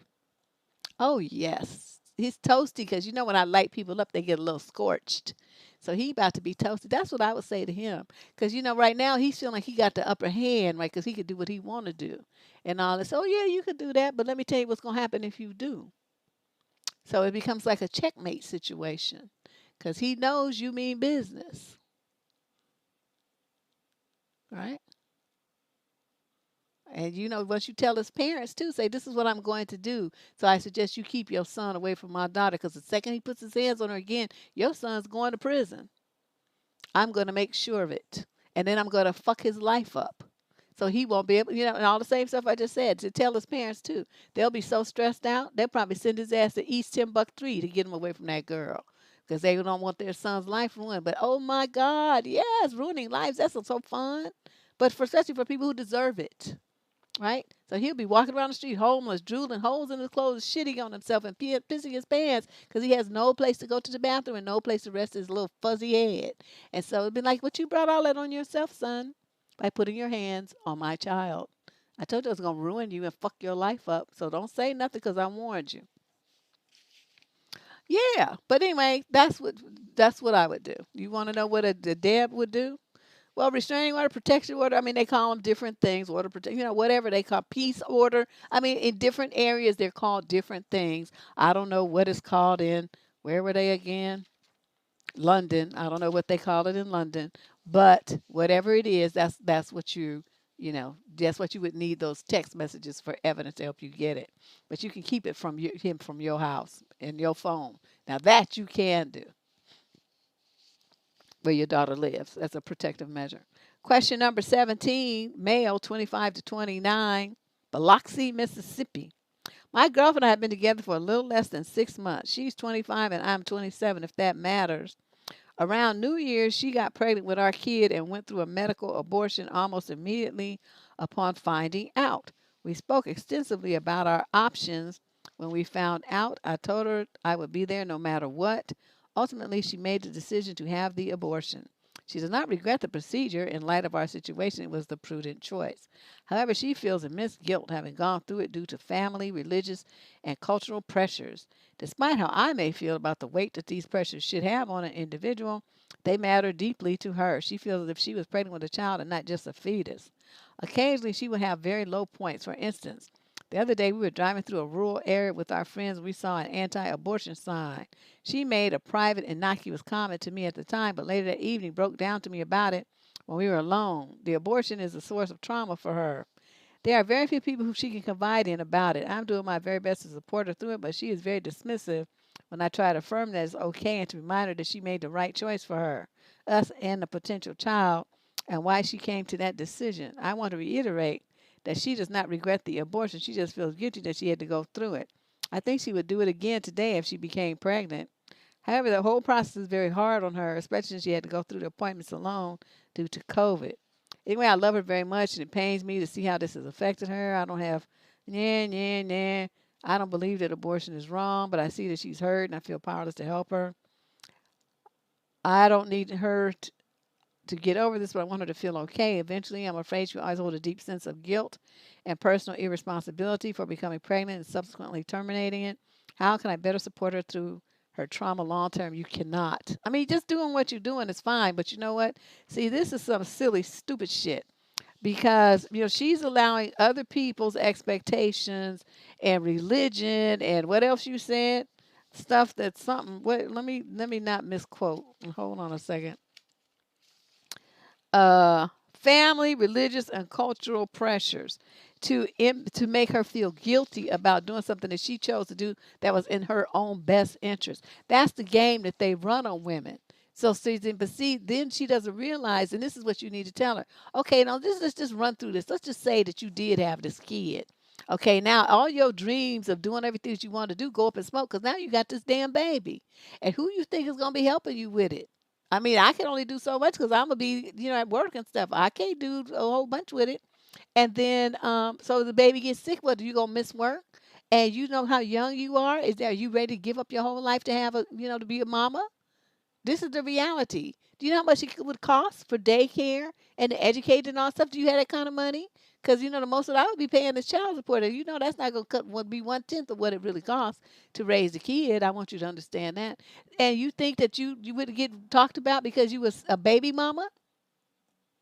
You worried about feeling all guilty about all the stuff. You think that they wouldn't guilt trip you about why did you use birth control and what you doing being a baby mama? You don't think that's the reality. So you've taken this soft little coddling approach. You would have hit her at some reality sticks all upside her head, so she can stop tripping on that stuff and think about, oh yeah, wait a minute. See, once again, we have to reframe this because she's still all up in her feelings, and trying to feel guilty and worry about, oh my God, and being all dramatic and shit. It's like, bitch, your ass ain't seen dramatic until it's some kind of pay some bills and you don't have no money because you done spent it all on this raggedy ass kid that you didn't have to have. You know what I mean? She don't need therapy. She need her ass kicked. She's just being stupid and dramatic. And sometimes, a lot of times these girls don't even feel like this shit they hear. They just be playing with these dudes' mind to try to make them feel guilty. Don't think I don't know that trick either. But whether it's for real or not, it's a stupid way to behave. And sitting up there, she made the decision and you feel like she would probably make the same one. Then, bitch, what you doing? If nothing would change, you would still make the same decision. Then get off this pity pot and stand up on your feet and own the shit that you did. Yeah, I fucked up. You got myself pregnant by not using proper birth control or whatever was the situation. And then now I'm pregnant. And so I got rid of it. I got rid of it and all the problems associated with it. Stand in the mirror and own that shit and stop acting like all stupid. I cannot stand women who get like this. Oh my God, it's so and we crying, my baby, bitch, you should have just had it then and suffered the rest of your life. Now, but either way, don't be whining to me about what you got an abortion.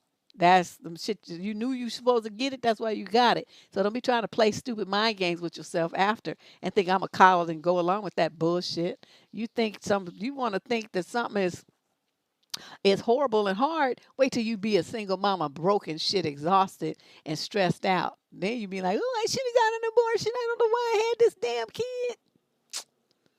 Anyway, that's what you need to hit her with, long story short. You sit her ass down and give her a reality check and tell her you tired of this silly shit and stop fucking crying about it. It's just a decision she made as a grown woman. Own it and let's move on here with our lives. I'm just saying that shit gets on my fucking nerves. I've had friends like that too. They want to start crying to you. Oh my God. Being all fucking dramatic and stuff. And I said, bitch, shut up. You knew if we was fucking. Okay, fucking makes babies. And you didn't want to have a baby and have to go through an abortion. Your bitch ass should have kept your legs closed. What you want from me? And get that nigga going up in you raw and shit like that. And then you try to act all surprised because you pregnant? Don't do that.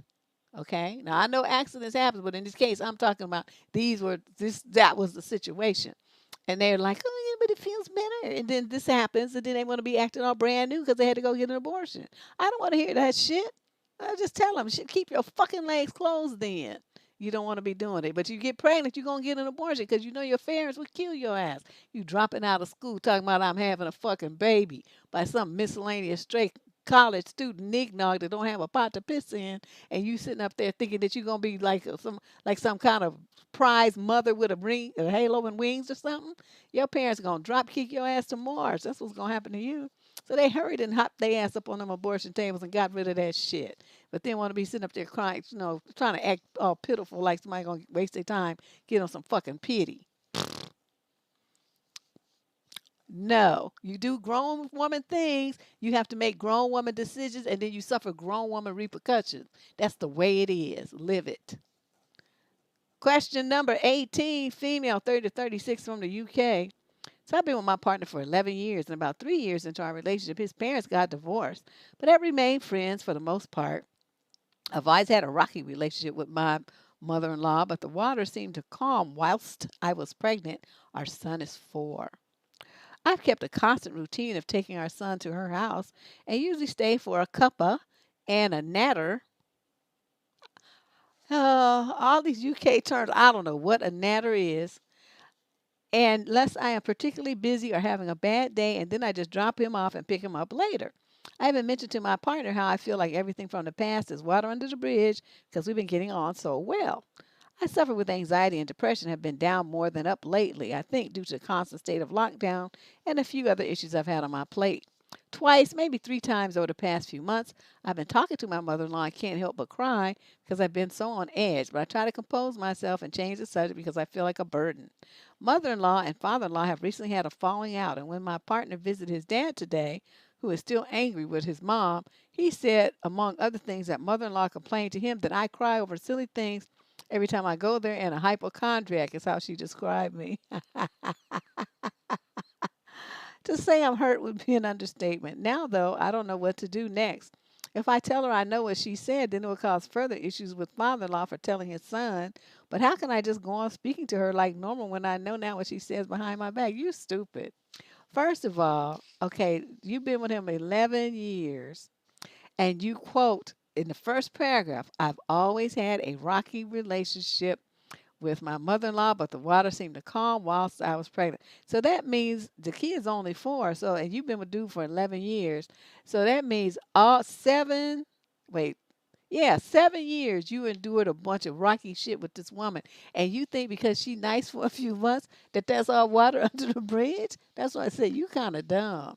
What you're supposed to do is keep your guard up. The guard that you developed for 7 years, not telling her shit, not confiding in her and keeping her at arm's length. That's what you were supposed to continue to do.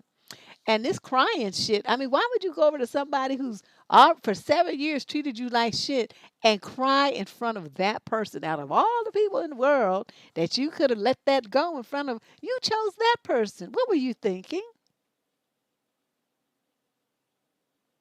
It's like you just wanted to have your feelings hurt. You set yourself up to be dogged. That's what you did. I'm sitting here like wondering where they do that at. That's the last person that you should have ever cried in front of. And then you're going to do it 2 or 3 times, not just one time. Or she might have been able to evoke a little bit of sympathy, but you're just making this a habit. Just like, in front of the woman who already can't stand you. This I just don't understand what she talk where they do that at. I hell would have froze over before I cried in front of that woman. Yeah, I'm trying to understand. It doesn't make any sense to me at all. And then it's like, what are you so on edge about that you need to be crying all the fucking time? This is how it is. I don't condone crying, you know. Crying is for funerals, maybe with, happy situations, weddings, babies being born, this kind of stuff.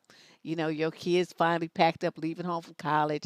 I cried a little bit when I took my daughter to kindergarten for the first time. It's her first time going to be away from me like that, and I was all affected. My husband was laughing at me, but I was all like, oh, my baby. My baby's in school. I was a mess. It was terrible. I don't know where the tears came from. But, I mean, I got out, 20 minutes later, I was fine. But it just, she went and sat on a little circle and she was like, bye, mommy, bye, daddy.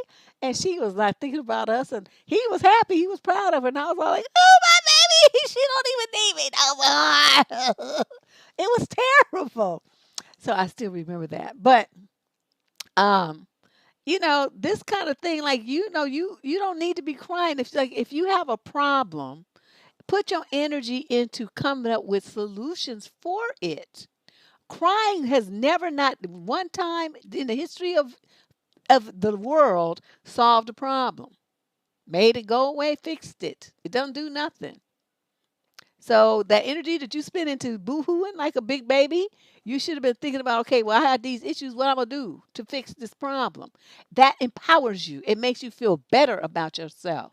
Okay, and if you can't come up with a solution by yourself, that's when people write me and they ask me, well, I'm having this problem. How can you give me some suggestions for maybe how I can, reframe this and come up with some solutions to fix this problem?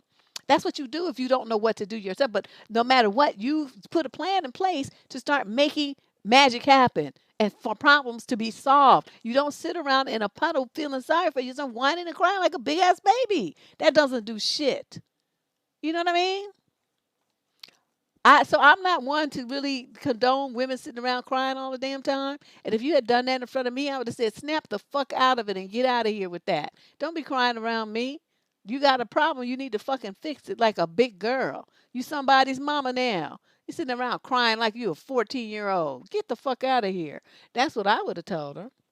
Well, it might be a good release, but you don't do it in front of other people. You do it at your own convenience, in your own house, in your own bed, under your pillow where nobody can witness it.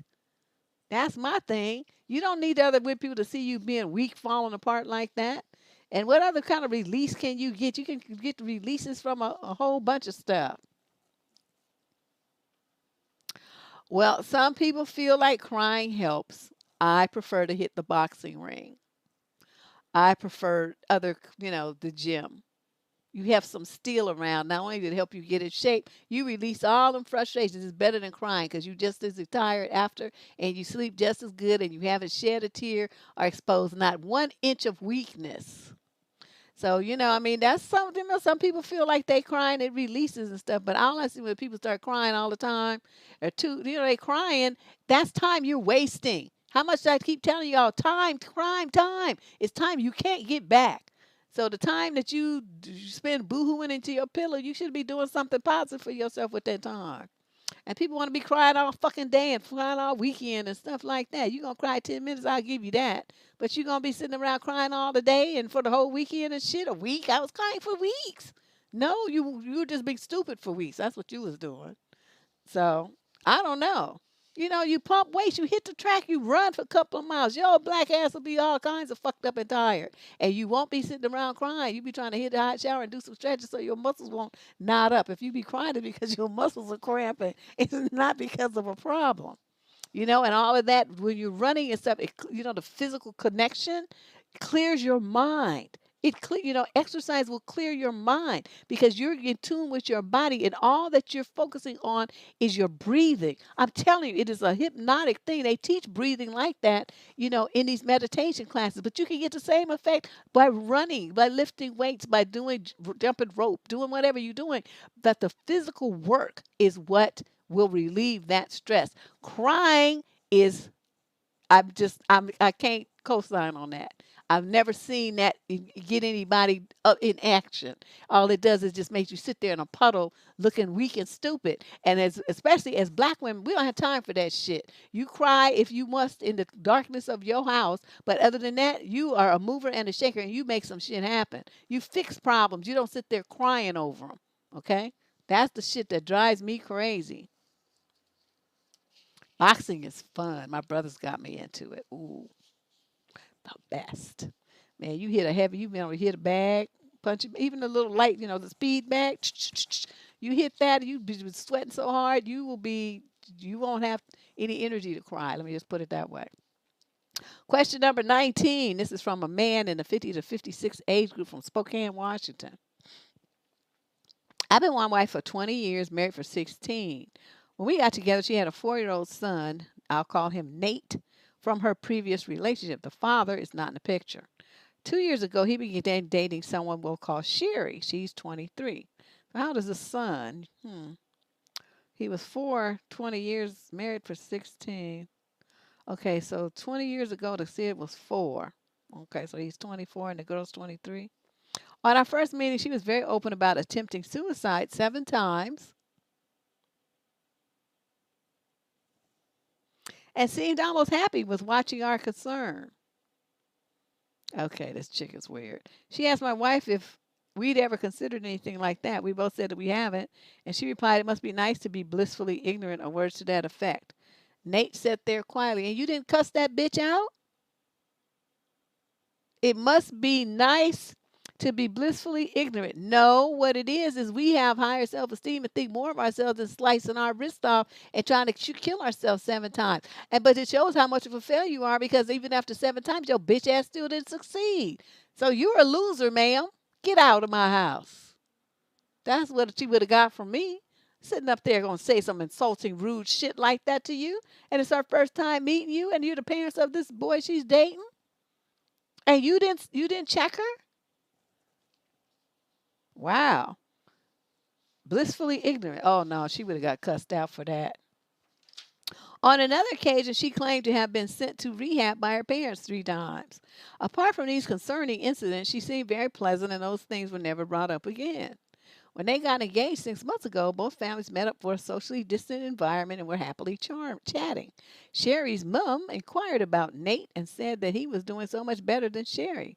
I asked her what she was referring to, and she responded that Sherry confided in her that Nate had been to rehab and Sherry was keeping him sober. I assured her that she was mistaken and that Sherry told us that she herself had been to rehab. Sherry was called over, and her mom questioned her in front of us and denied ever saying that. Of course she did. Right in front of you. That was stupid. Now, with the wedding looming, we were notified of their plans. Her mom and dad will sit at the head table with her grandparents and my wife. I'm to be placed on a table at the back with some undesirable third cousins of hers. Is that right? Apart from my wife and I, no other members of our family will be attending. Nearly 120 guests, and almost all are hers. I asked Nate why I was placed so far away, and as he was about to answer, Sherry butted in and said that I was stupid for mentioning rehab to her mom, and her parents didn't know. I then asked why she had told them Nate had been, and she said that he told her. He hasn't been to rehab. Now they're both sounding like edgy teens, pretending to have been through traumatic upbringings. Oh, like how people try to get street cred rappers that went to private Ivy League schools and grew up in the suburbs, but suddenly they just a thug.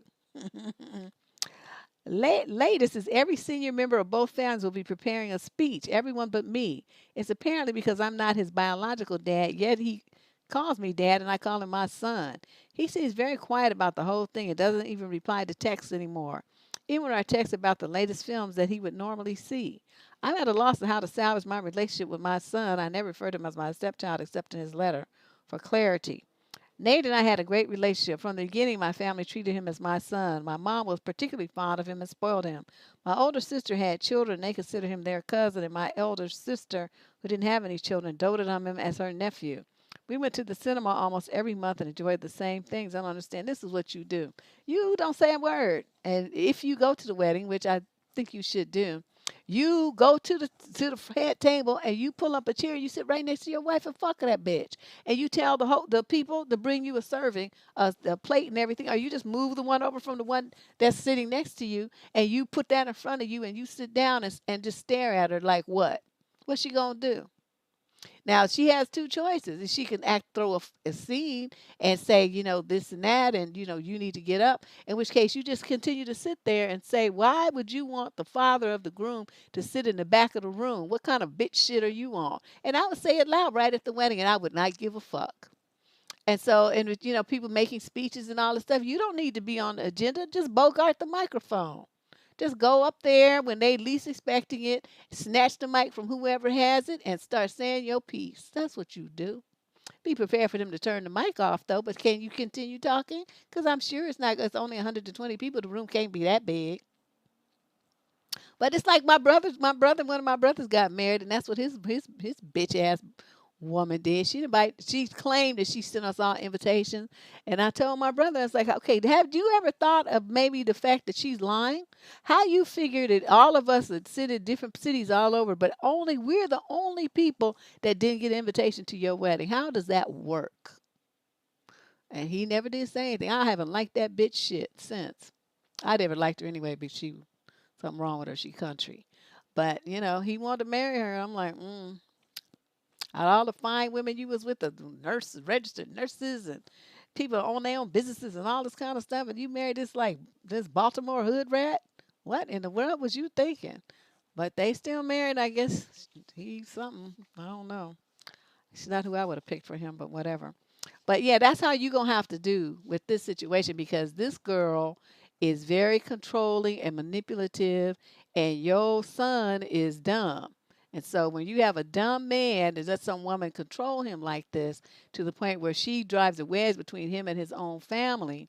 See, this is the kind she's gonna isolate him. This is a typical abuser move to isolate him. That's why you don't let her.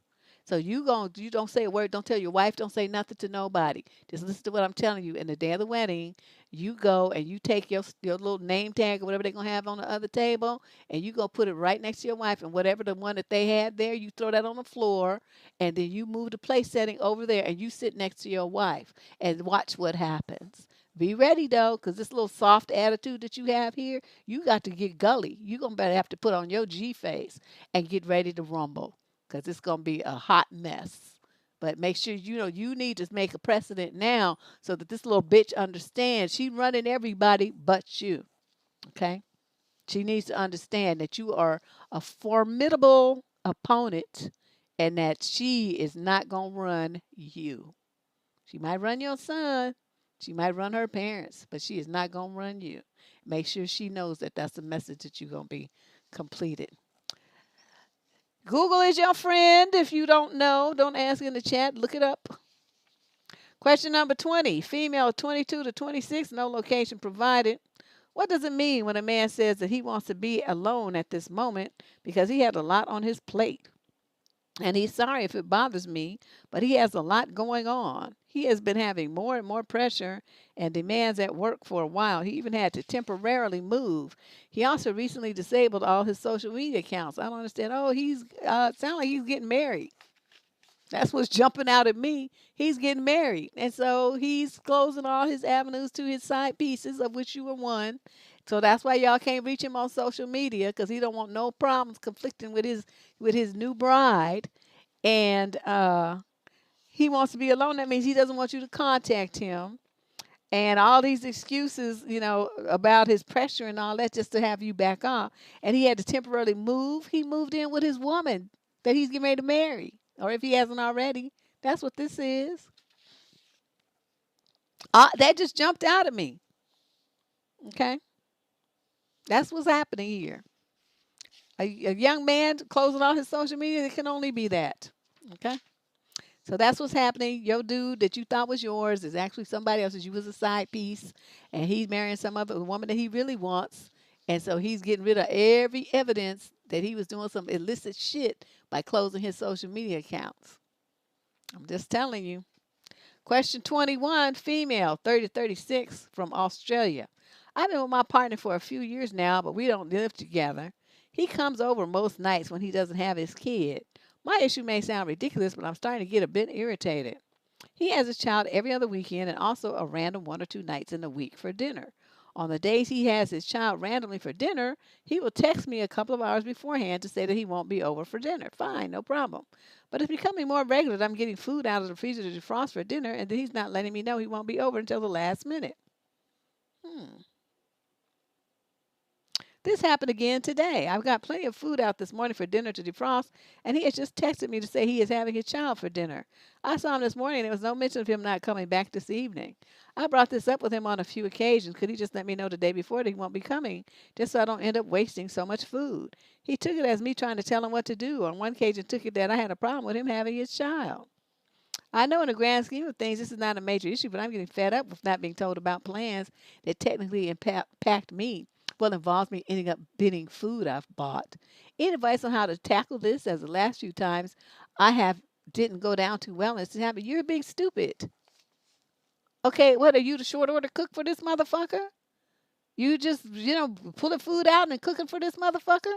Is he buying the food that you're wasting, or is this money coming out of your pocket? Sounds like it's out of your pocket because you complaining about wasting it. Don't worry about him. If he comes over and he's hungry, he can go to stop at the drive-through, the fish and chips pickup place, and get him some food. Don't worry about feeding him ever again. Okay? If he's not buying the food, you don't cook it. That's my number one rule. Unless I invite a man over to my house, you come to my house talking about what you got to eat, nothing, motherfucker, because everything in my refrigerator is for me. And when my daughter lived with me, it was for her and me. not you. So you want some food, you need to walk in the store with a bag of groceries or some takeout or something. Because nothing up in here is free. You got your name on it. And they would always be looking all stunned and stuff. I mean, if I invited you, that's one thing. But if I didn't invite you, you trying to invite yourself? No. Ain't shit up in this house for you. That's not happening. She ain't that young. She's in the 30 to 36 age group. That's not young.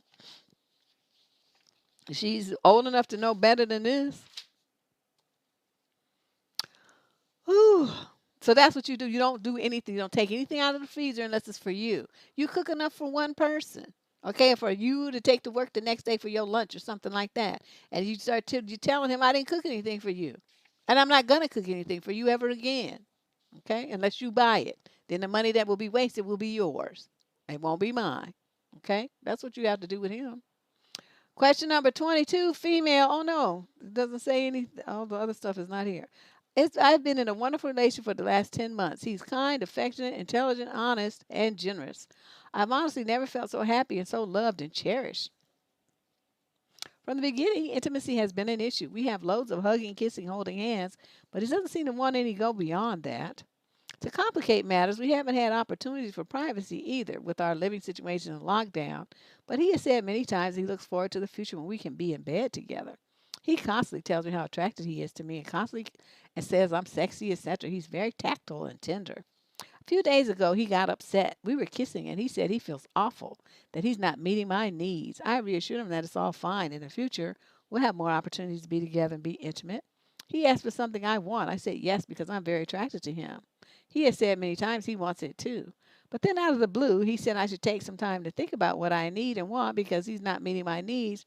So if eggplant is very important, then how can we have a future?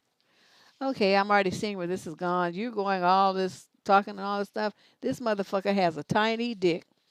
And you wrote all this pages. I'm not even going to read all of this. That, you're trying to tell him it's okay if he has ED. And he says he lost interest in it. And that, not having eggplants not a deal breaker. But he seems adamant that I'm not happy and, this and that. And, he doesn't feel ready to be in my home. He hasn't even been to visit her house to meet her kids. And it's been 10 months. He constantly says he loves me. I never felt so understood. I'm devastated at thoughts of losing him, but I'm so confused. Yeah, I think I'm right. He's got a little dick and he knows he's not going to satisfy you physically. So that's why he's trying to dip out now before he has a chance to embarrass himself. And for you to say, I waited 10 months for this, that's what's really going on. So let this go. Let this go. And, well, he probably can, like, quote, perform as in make, things happen. But it's like it's not enough of it to make things happen for her. So that is what I'm getting. No, he's not married. He spends too much time with her. He spends too much time with her.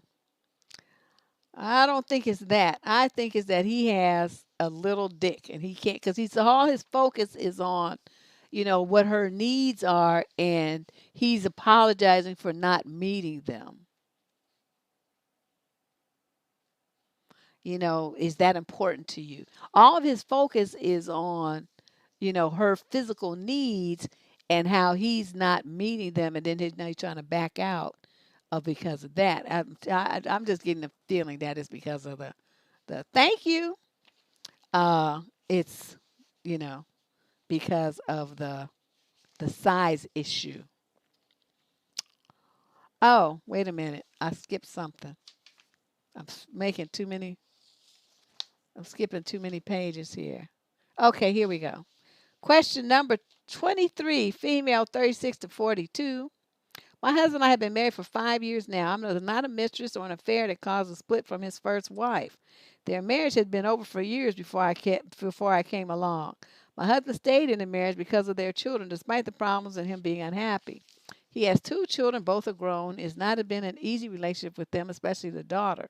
But over the last 2 years, she's accepted our relationship and sees that I love her dad. She has recently met a man that's serious in her own relationship. She has brought him over to meet both of us. He's a great guy, and we're both happy for her. She has become pregnant, and they're planning on marriage. Our relationship, his daughters and mine, has grown. They come for dinners and swim in the pool with their friends. And the pregnant daughter even gave me a Mother's Day card and gift with a message stating that, yes, our relationship has been rocky, but let's be friends. I was so happy. Over the last month or two, I've learned about plans for the wedding, and it's to be very small, and that only dad and mom will be there. At least that's what I've been told. Not by daughter, but by dad. So as you could imagine, I was really hurt and torn that I was being excluded. Dad and I talked about it, and I expressed my feelings and hurt. Long story short, Dad made the choice not to attend the wedding and to stand by me since he felt I should have been included. So again, as you can imagine, the daughter now hates me, and now we have the ex-wife telling us how wrong we both are and that Dad will be excluded from all of his daughter's future. I even tried to reach out to the daughter to ask why and her thoughts, and most importantly, tell her that I thought we had grown closer. I didn't understand why she was doing this. Come to find out, I had been lied to all along about the wedding and their plans because her mother still hasn't gotten over my relationship with the father and didn't want me there. Now the daughter doesn't want anything to do with either dad or especially me, and this is all my fault. I'm extremely hurt, confused, and deeply sad for my husband. Was I wrong, and what advice can you give to maybe make it better? Nothing. There's nothing here that you could do. The daughter is stupid. And she probably feels like, because okay, there comes a point in a woman's life where she stands on her own and she's not influenced by her parents and, other family members. She makes decisions for herself. This girl has not arrived at that point yet. So she's allowing her mother to influence who she has at her wedding, which since she's plenty grown, I'm sure she's paying for all by herself. So she can invite whoever the fuck she wants to. That's what I would tell my mother. Like, you gonna get over it. You was broke up with him before this woman ever met him, and I like her, dad likes her, and that's all that counts. She's coming to my wedding. Now, if there's something about that you don't like, then you don't have to come. That's what I would tell my mother. It's like, one thing I'm not gonna do is have some people there who are happy for me and who are happy with, the environment. I want them there. The people who are gonna be complaining and miserable, I don't want them there, and that would be you. So you make a decision with how you gonna fix your face. If you can fix your face and act like you have some sense, you can come. Otherwise, stay at home. I'll show you pictures in the video after I come back from my honeymoon. Something like that. But, it's not your fault, lady. I want you to understand this. You merely had a conversation with your husband about, how you felt about the situation. He listened to you. He heard you. He went away. He thought about it. And he decided that his allegiance should be to his wife. And he's absolutely right. His daughter's a grown woman. She can have whoever she wants to have at her wedding or not. That's her choice. And he respects that. But that by the same token, he's not going to allow them to drive a wedge between him and his new wife because of some past bullshit. And so he made the right decision. You did the right thing to talk to your husband and honestly and openly about how you felt. And I love his response. I love that he understood that his loyalty should be to you, not to a grown daughter and not to his ex-wife. Okay, it should be to you. His current wife, his love. That's who he's supposed to have, whose backing he's supposed to have. So you're not wrong. Please stop feeling guilty and upset and all this stuff. You guys, you and your husband, like the weekend of this wedding, you guys should go away somewhere. Go away for a weekend somewhere, and just the two of you, and you guys have a nice romantic time together. And maybe, like reaffirm your vows or I don't know what people do these days, but, do something that's going to enrich your relationship and reaffirm your commitment to each other. And then you guys will come on back and be ready to hear all the bullshit and the onslaught of drama that's going to happen. Because trust me, when that girl, after she has that baby, she going to want her daddy to see it, and she going to want to show off her kid, and she'll come too. But right now, just let her be, okay? And you didn't do anything wrong. Question 24, female, 18 to 21 from Santa Clara, California. I'm 18 and I bought a dress a few months ago that kind of clings to my body. I don't necessarily hate my body, but my mom has made comments about it my whole life. From a young age, she made me feel like I had to go out of my way to hide my body. Oh, God. Even if it's 9 degrees outside, and this, for those of you who don't know, this is in the South Bay area, Santa Clara, San Jose, all down in there. It gets hot as Hades. It's like in the valley, hot. Okay, she said, even if it's 9 degrees outside, she tells me not to wear shorts in the house because there are men here, aka my brother and father. My mom has never been one to acknowledge that her words have an effect on me, so she doesn't understand why I feel uncomfortable wearing this dress. It's a beautiful dress, but I'm regretting buying it. I can't see myself wearing it. I'm sure it's because it feels revealing, even though it isn't. There's nothing I can hide myself with when I wear it. How can I make myself more comfortable wearing it? You can't start ignoring your mother.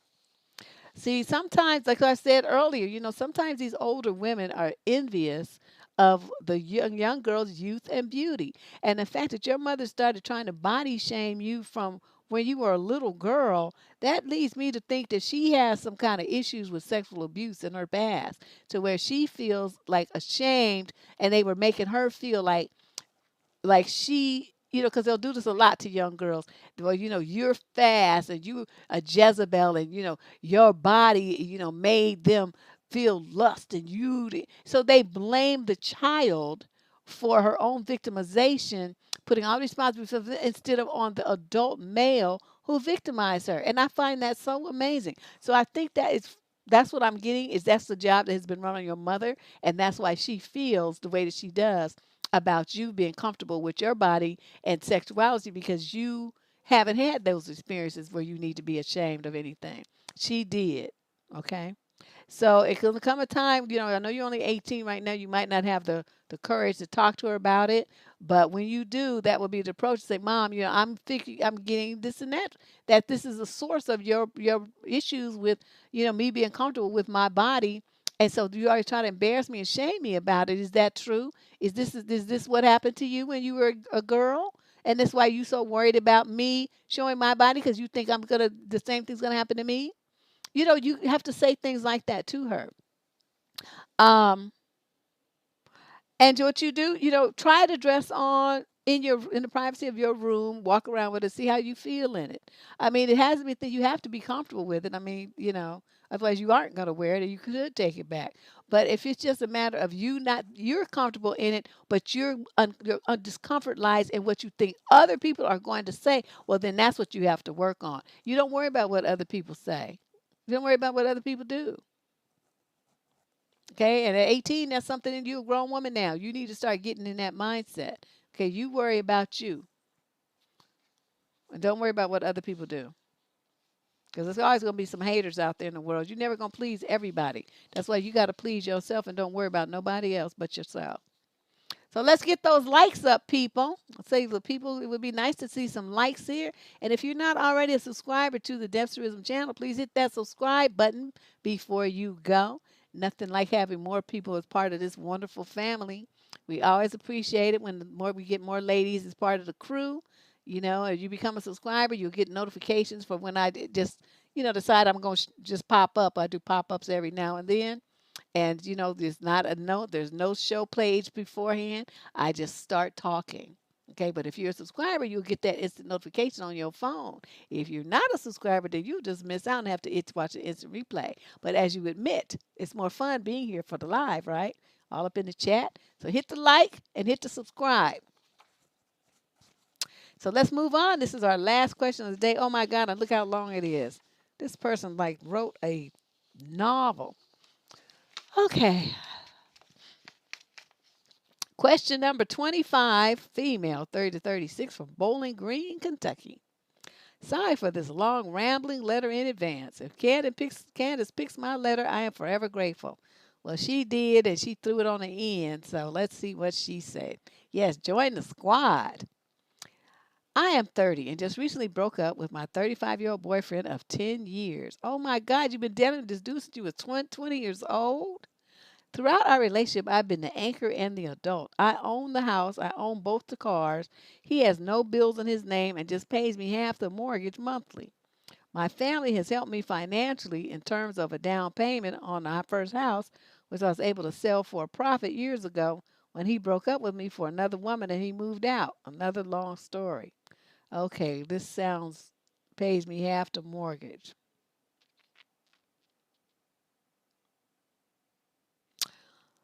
We got back together after a year off, and he moved back in with me into our current house 3 years ago. Part of why I wanted to end things is that he's never really stepped up. I have to plan and coordinate everything we do and drag him along most often, as he never wants to do anything.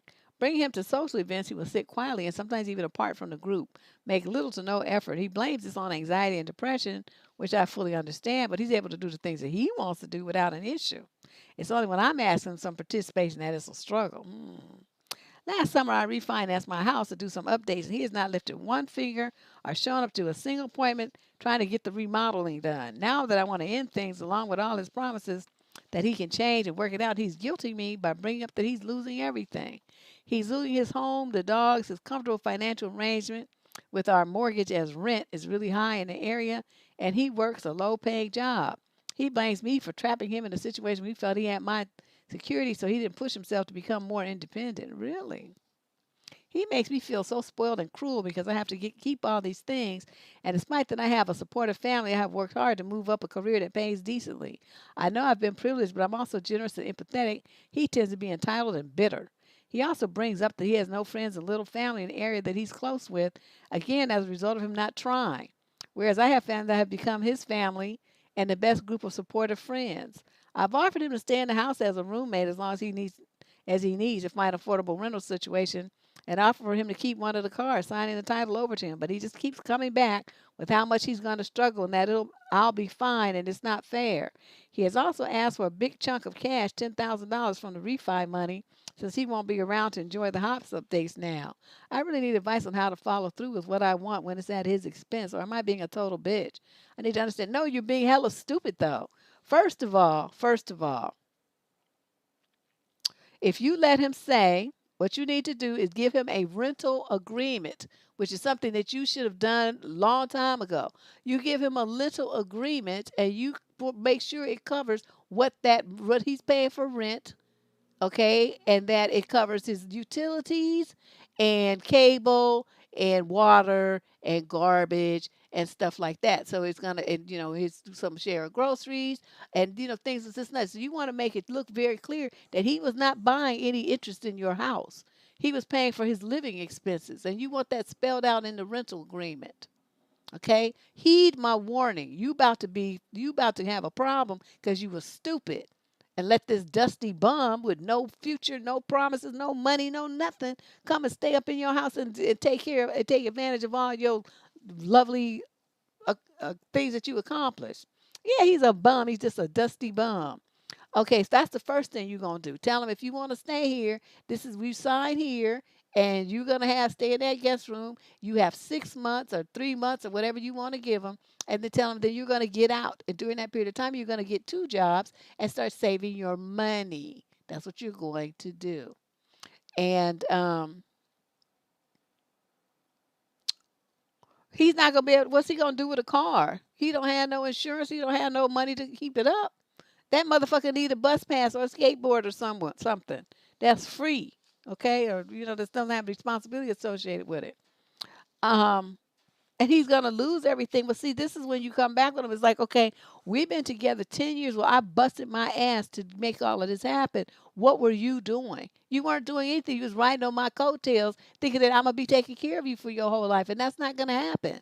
So what happened is you sat on your ass for the last 10 years, and now you sitting up there and you're almost 40 years old with a minimum wage job and no money in the bank. Whose fault is that? That's yours. Because you didn't have to really pay much bills and stuff. You should have been banking a lot of money so that you wouldn't be faced with this situation. But that's not what you chose to do. So none of that's my fault because you were stupid. That's your fault. But this is what you need to do. Is get that rental agreement and get that signed and put in there that he's gonna be there for, I don't know, 3-4 months at the most, something like that. You make him sleep in the guest room, and that's what you're going to do. You're going to stop giving him money. You're going to remove any access he may have to credit cards, bank accounts, ATMs, all the stuff. You're going to remove all of those accesses. You're going to lock all your shit up so he can't do some identity theft, which is hopefully you was doing that before, but most women don't because they be stupid and they trust the men that they're with, and then until some shit goes down, and then they be like, oh no, but I thought I could trust him. And he's just straight telling you he didn't push himself to become independent because he was living off of you.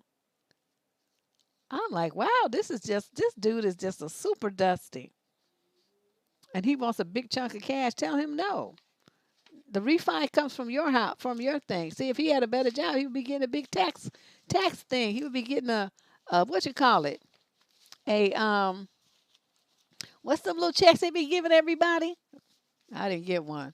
You know the little dividend checks they was giving from the IRS, the $1,500, 1,200. He would have got him a couple of those, but he didn't get that because he's a dusty bum. He probably don't make no money. Probably didn't file his taxes.